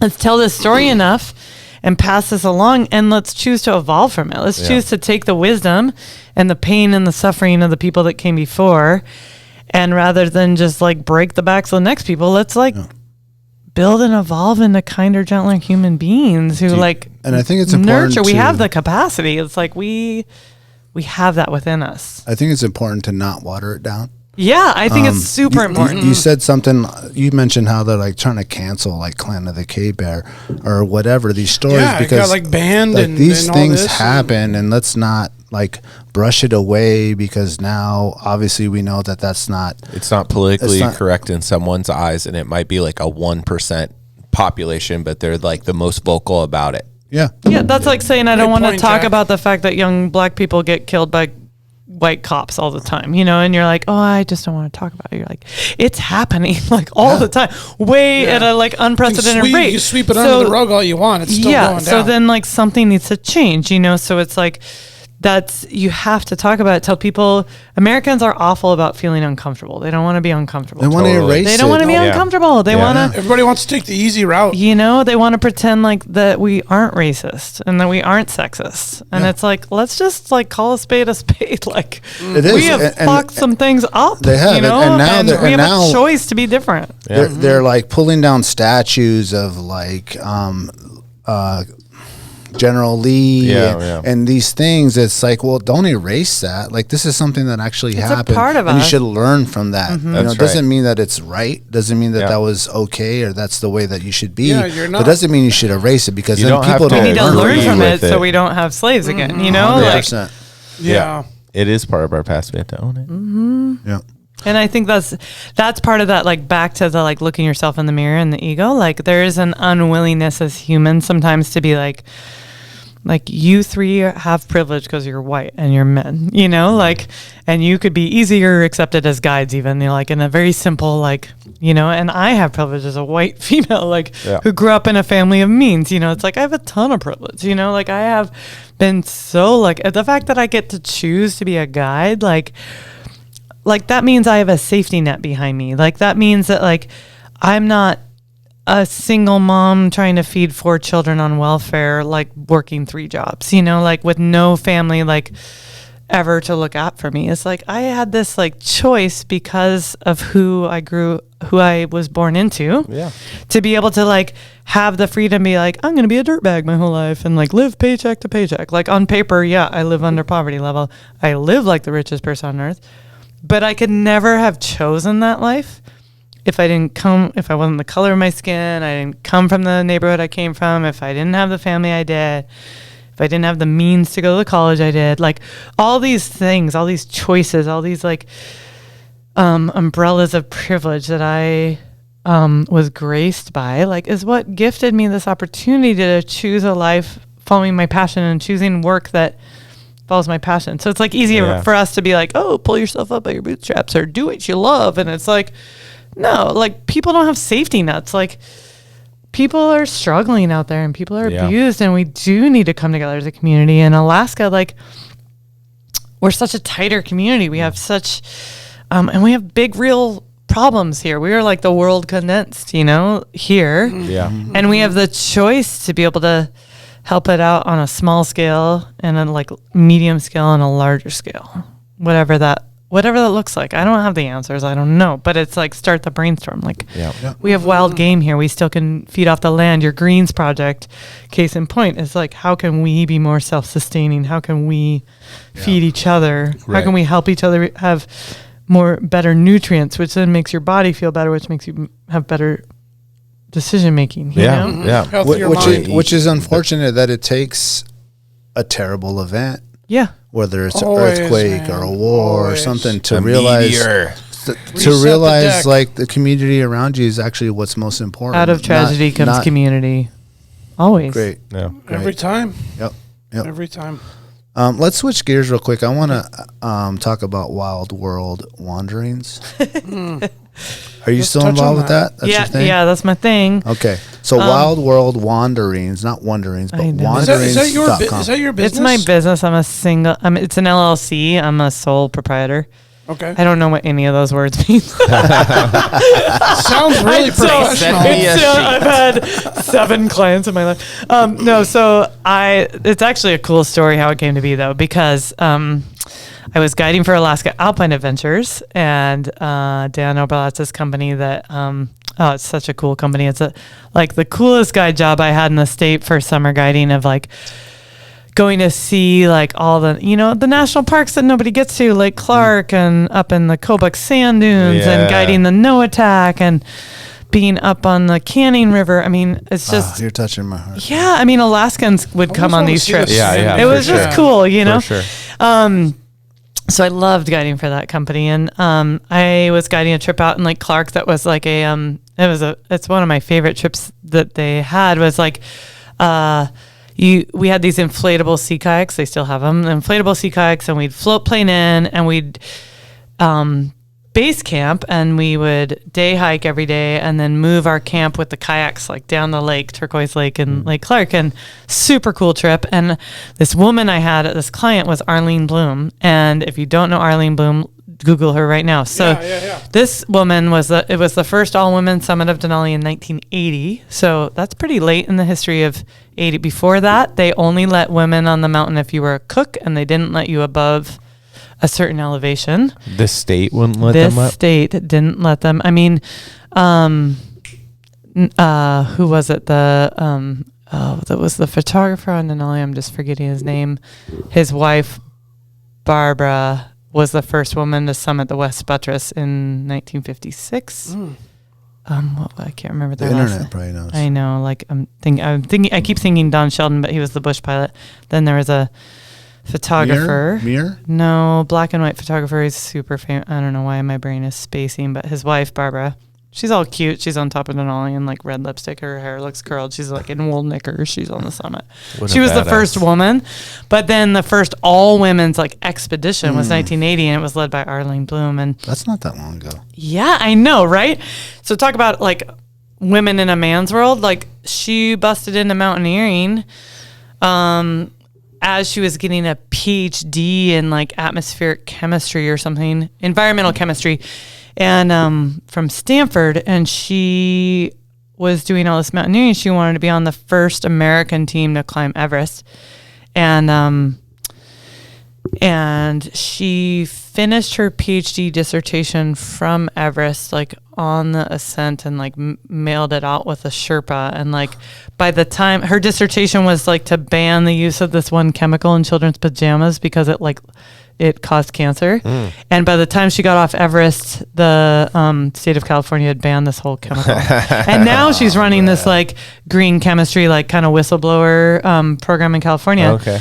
But she like then led up a team of women to like climb Annapurna, and like everywhere she went, like she had to petition and fight and raise money, and male mountaineers already were getting like sponsored tons of money, Well, Arlene Bloom, like how she funded her project to climb Annapurna was she made t-shirts that said a woman's place is on top.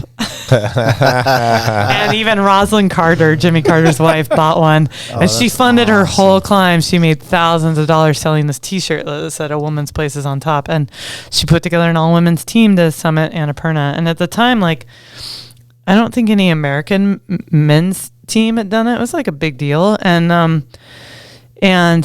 2 women were killed. 2 women died on that, and some women got to the summit. It was a big deal.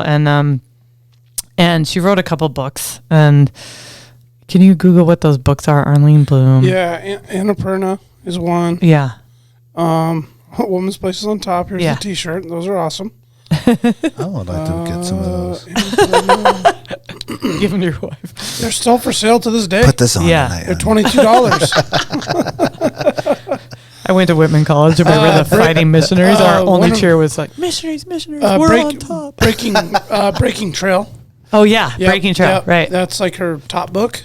Tons of Alaskans go ski at Whitman. Oh, yeah. Yeah. Yeah, And I yeah. found Barbara, June It's a ski 6, school. It is a big 1947. thing. One of my employees downtown, actually, she's at Whitman. Yeah. Yeah. Oh, So- I found Barbara, the 1947. She summited. in that Barbara, one. what's her last name? Washburn? Washburn. Yeah. Brad Washburn, the Oh, photographer. yeah. His Okay. wife, Yeah. 1947, Okay. first one. Yeah. Okay. So sorry, I'm No, it's fine. women's history. So then Arlene like shows up on this like kayak trip of mine in Lake Clark, and Dan was great because he like gave me the heads up of like, you don't know who Arlene Bloom is, like research, and I like read her book, and then I was like totally intimidated. She's like 70 years old at this point, and or I think she was 70. She's 75. She was long 75. curly hair. Yeah. And she like 75, she shows up and she just she introduced herself to me, and I'm like, Mrs. Bloom, so nice to meet you. And she was like, you're the first guide I've ever hired in my life. And I was like, oh God. No pressure. Oh, jeez. And she was just amazing. Like everyone would go to sleep and she'd stay up late with me around the campfire, and she'd tell me stories of like Yeah. organizing these women around the world. And she was like, you're not a spring chicken. You need an exit strategy. And she's like, my business, she's like, how I started to fund my climbing trips around the world. She's like, I looked up what, I don't know, the fanciest tour adventure company with the like little like cliche name or whatever, like the ones that are charging like $8,000 to go trekking in Nepal. She's like, I would Google them in whatever the Google was back then. I would research them, and they'd be charging all this money to go trekking in Nepal. And she's like, then I would actually research how to do it. And I could do it. Like if Lindblad Expeditions say was charging $10,000 to go trekking in Nepal, she's like, I would do it for $1,000. And I'd figure it out, and I'd like meet people over there. And then she's like, I'd just market it to like 10 people. And then, and I'd get them to pay for my trip. And she's like, and then I'd make a little bit of money, and I'd only have to do that like once a year. And then I was like paying for my expeditions. That's how I paid for them. And she's like, I'll give you my whole, she's like, people all over the world. Right now you've guided all over the world. You know people everywhere. You're a connector. So you don't have to guide this all over the world. You just connect people to these places. She's like, she was just drilling me all the time. Like it was like your grandma putting you on the spot. I mean, she was just like, dude, what are you going to do with your life? What's your retirement program? I was like, bacon. I'm going to eat a lot of bacon and then time in powder turn. Like, like that's my plan. I don't know. Like I'm supposed to have money. I was like, I'm living my retirement right now. Have you seen my cabin? I was like, I'm gonna eat the bear. I was like, all my bacon on friends have greens. died before they turn 50. I have to think about this. I was like, I will probably be dead by then. And she just like kept on me about all this, and she was like, I'll give you my liability waivers, I'll give you my like business model, like you need to be doing this, you need to set yourself up for success. She was like, what do you already do? I was like, well, friends of friends always call me all the time and they're asking like what to do in Alaska, and because I have guided up here a lot, and I love all the little like mom and pop Airbnbs and the like single dad who's a fly fishing guide on the Kenai, and like all the people who can't afford to have like the fancy schwanky marketing, but they're the place you want to go to, like they're gonna that's who get you you want in to there. guide you, right? Or that's the cool place you want to stay, The second page on the Google search. right? Yeah. So I would like spend days writing these itineraries for people, and I'd been doing that for years just for free, just like somebody's 'Cause you uncle. love it. Yeah, I want to show people Alaska. So she's like, maybe it's that you're an adventure concierge, like you, or concierge, however you want to say it, right? You're the accent guy. Go ahead, say it, Brandon. Yeah. Go ahead, concierge. Concierge. Oh, that's pretty nice. So That's good. sexy. Can you Okay. say it? Can I One sit more time, closer, one more time. Get Brandon? everybody fired up. Oh, everyone, shh. I about rubbed his leg. He's gonna say it one more time, deep think into it the mic. moved. Ready, go. Concierge. Oh, yeah. He's red. He's bright red. It's so cute. So I hot thought right I'm now. blushing a little bit. I right now. know. Yes. That Brando, Thank he's you. so hot right now. Thank you. so hot. So I thought Are my like cheeks red? Yeah, totally. They're like glowing. It's really cute. I love it when people blush. It's like so old fashioned, right? Yeah. It's hard to get people to blush anymore. But I thought, I was like, well, I'm already doing that. And she's like, charge people for it. And then she's like, and then if you know people, if you have guide friends around the world, like do that. And then it was cool because I kind of crowdsourced then every client I had after that. I had like a guy in New Zealand who was like a computer geek, and he's like, looked up, we just like brainstormed one night, and he's just like, like looking up all the different like names. And he was like, I didn't want it to be too limiting just on Alaska. So I was like, and I love wilderness. So I was like wild. And of course I just have been a traveler my whole life and nomadic. And so of course I came up with this like absolute mouthful of a business name that like nobody can say or spell right. Wild World Wanderings. And I'm like, why did I do that to myself? But the Yeah, idea it took was me a second to grasp be, that. I was I like, know. Whoa. I know. I should change it, but I have a really cool Nah, logo. roll with it. Yeah. Now it's my only Instagram.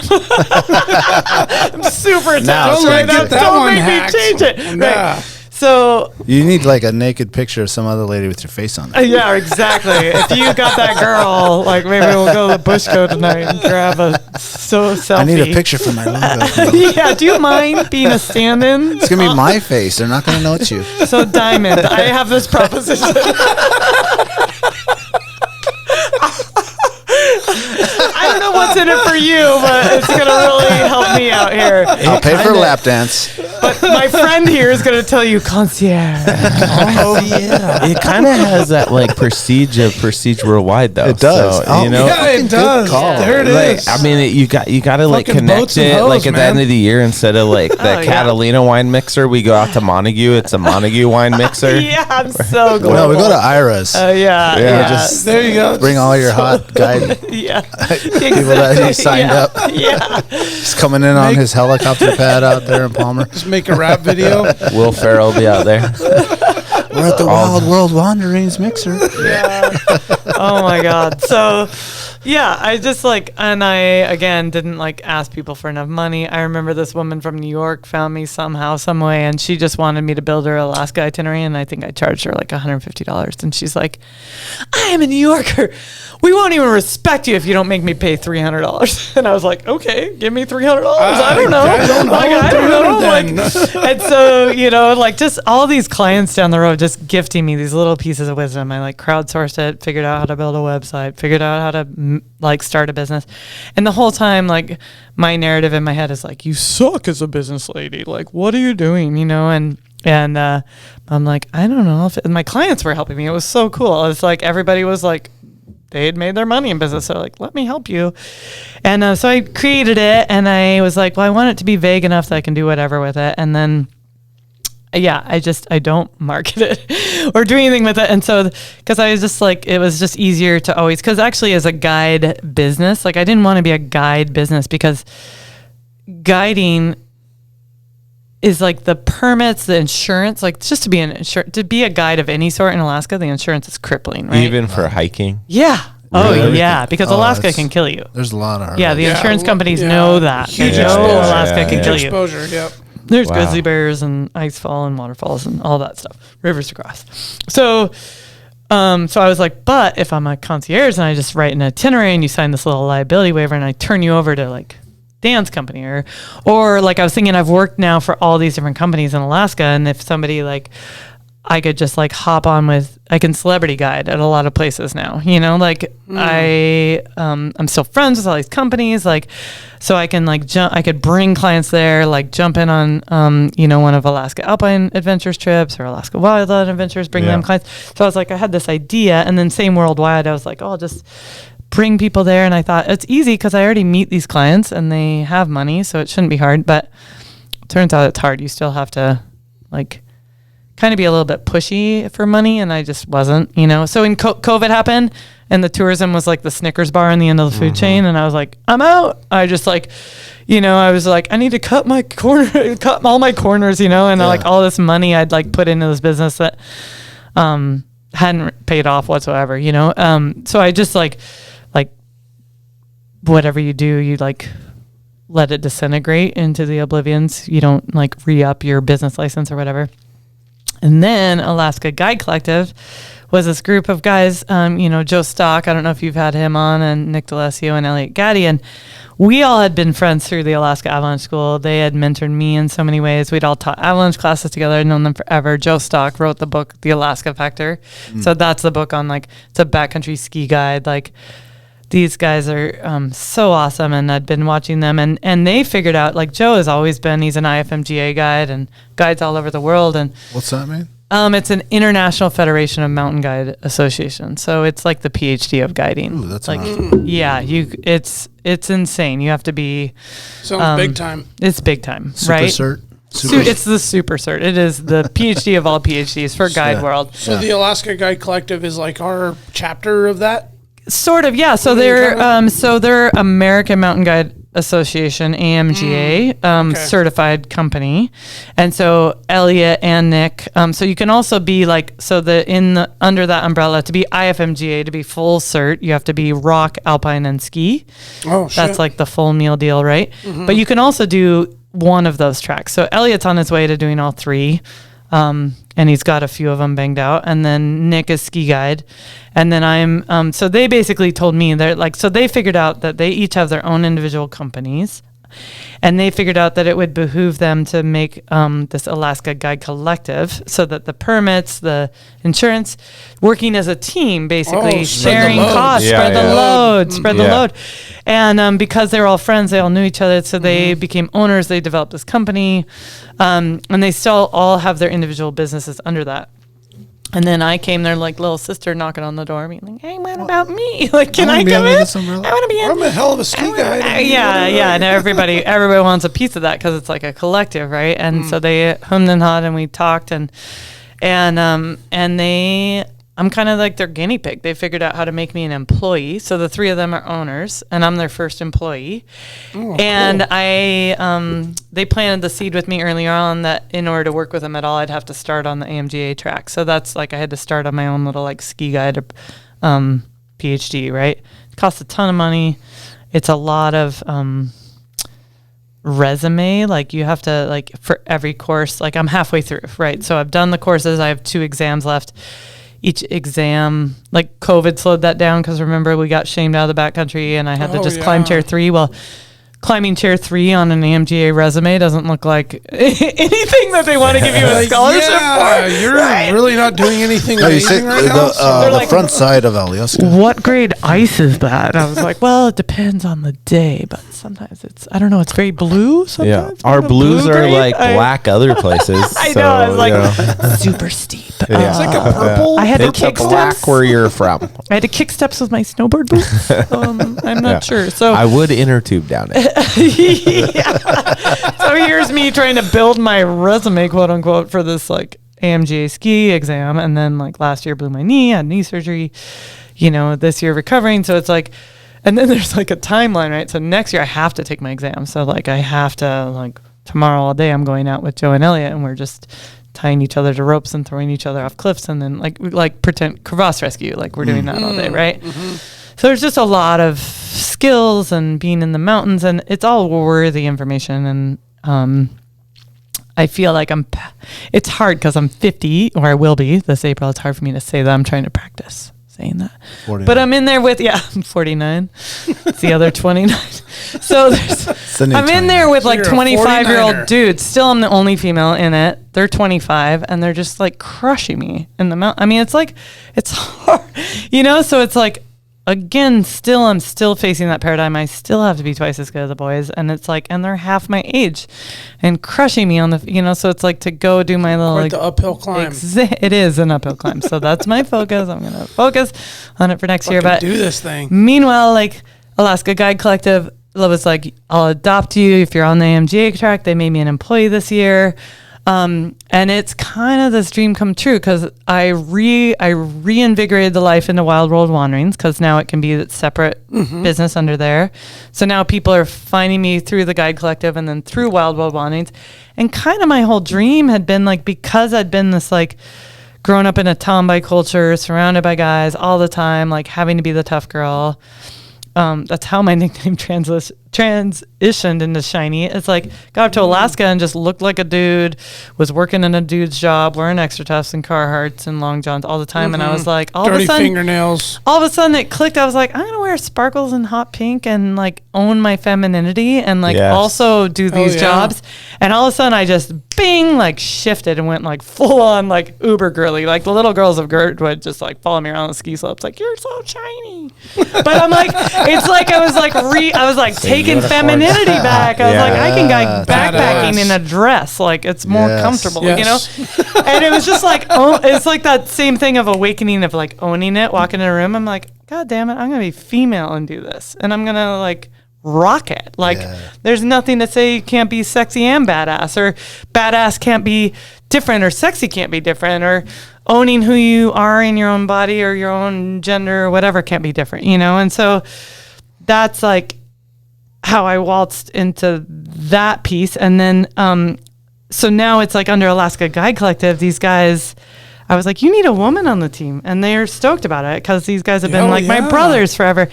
And I have been teaching all these like private level 1s Avalanche courses to women, groups of women. That's what I've been wanting to do, is like mentor women. So now I get to like teach women, because a lot of times women were getting into the backcountry via their boyfriends or their husbands and just following and not feeling like they had the voice to be like, are you sure this is okay? Because our intuition, even if we don't have the knowledge, it always has wild knowledge, right? We all know that when you've been out in the wild and like all of a sudden you feel a wolf watching you or a grizzly bear, like we still have that primal knowledge. We still have wildness. The clan of the cave bear. It's the clan of the cave bear, right? We have that within us. So our intuition knows when we're in danger. Yeah. And so with the sense of logic too. Yeah. All of it. So it's like, but there was story after story in accidents where like people had said like, I knew that something was up. I mean, even the stories I told about my knee injury, right? My intuition when I play back the tapes, it told me that I shouldn't do that. So everybody in an avalanche accident has said like, my voice said this. And in groupthink,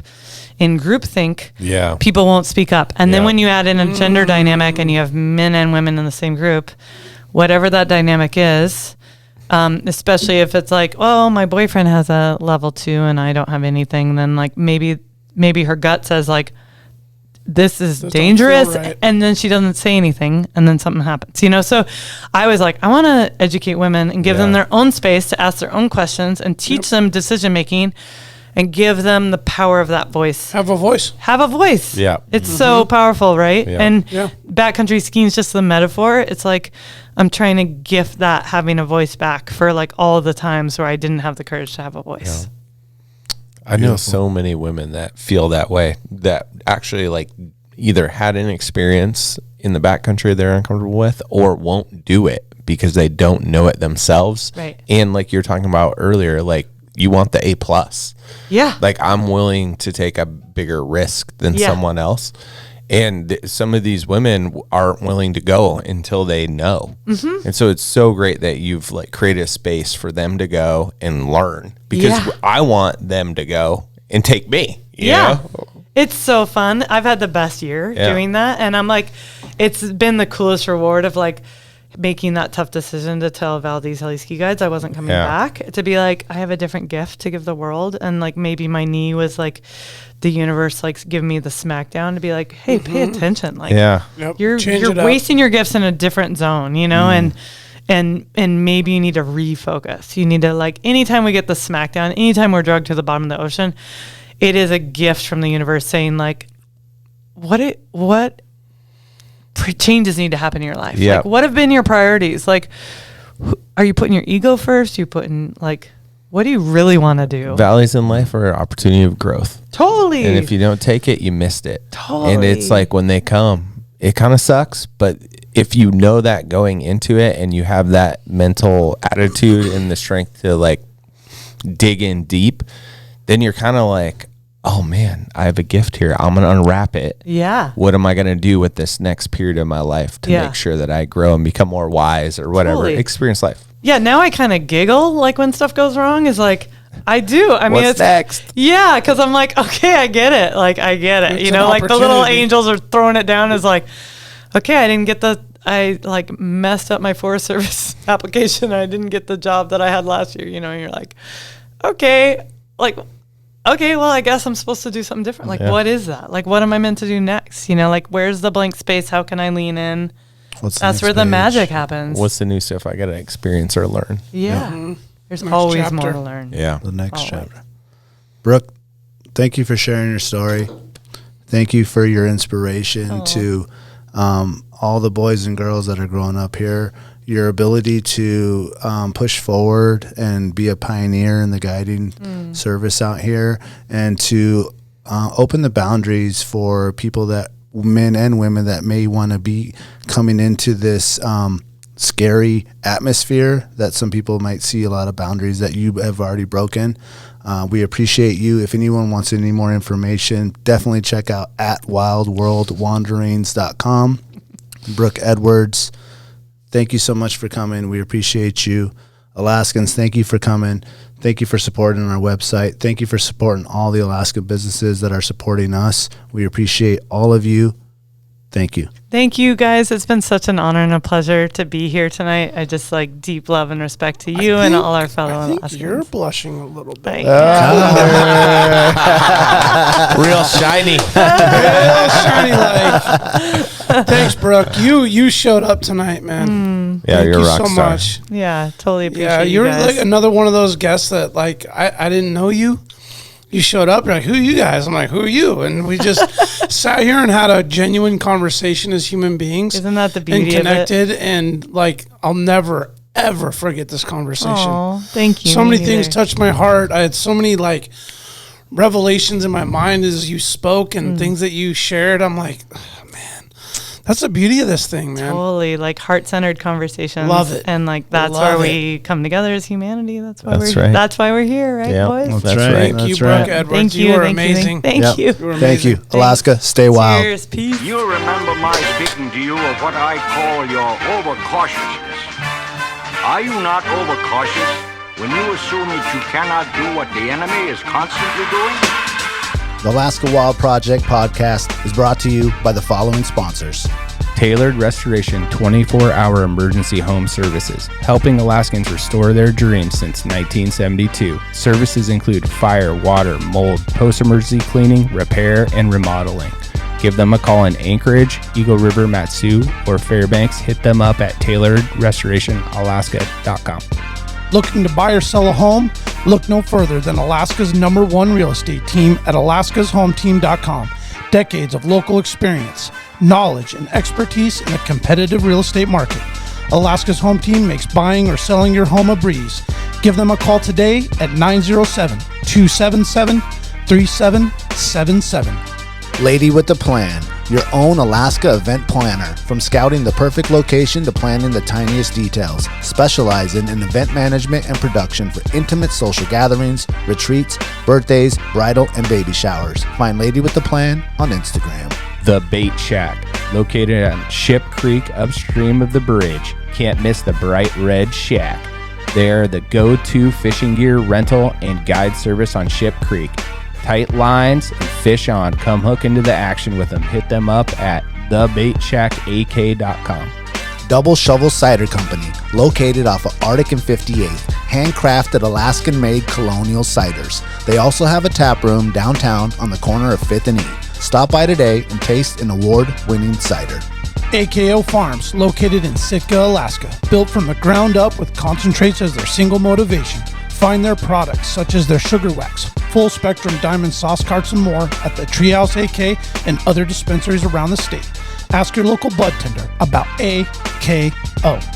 TheTreehouseAK.com, located at 341 Boniface Parkway, Alaska's own and grown cannabis and CBD store. Ask the bud tender what the strain of the day is to get your 10% off. The Treehouse, where the culture lives. Marijuana has intoxicating effects and may be habit-forming and addictive. Marijuana impairs concentration, coordination, and judgment. Do not operate a vehicle or machinery under the influence. There are health risks associated with consumption of marijuana. For the use of only by adults 21 and older. Keep out of the reach of children, and marijuana should not be used by women who are pregnant or breastfeeding. Serrano's Mexican Grill, 2 locations, one on Tudor, one on Northern Lights. The Northern Lights location has their new tequila bar. Check it out. Also see their daily specials at serranosmexicangrill.com. Lawn Pro AK, Alaska's year-round professional property maintenance team. Services include snow and ice management, weekly lawn care, and more. Get your free estimate today at lawnproak.com. The East is equal in prowess and act upon the clean. I say try. If we never try, we shall never succeed. This proposition is a simple truth, and is too important to be lost sight of for a moment. If we cannot beat the enemy where he now is, we never can. It is all easy if our troops march as well as the enemy, and it is unmanly to say they cannot do it.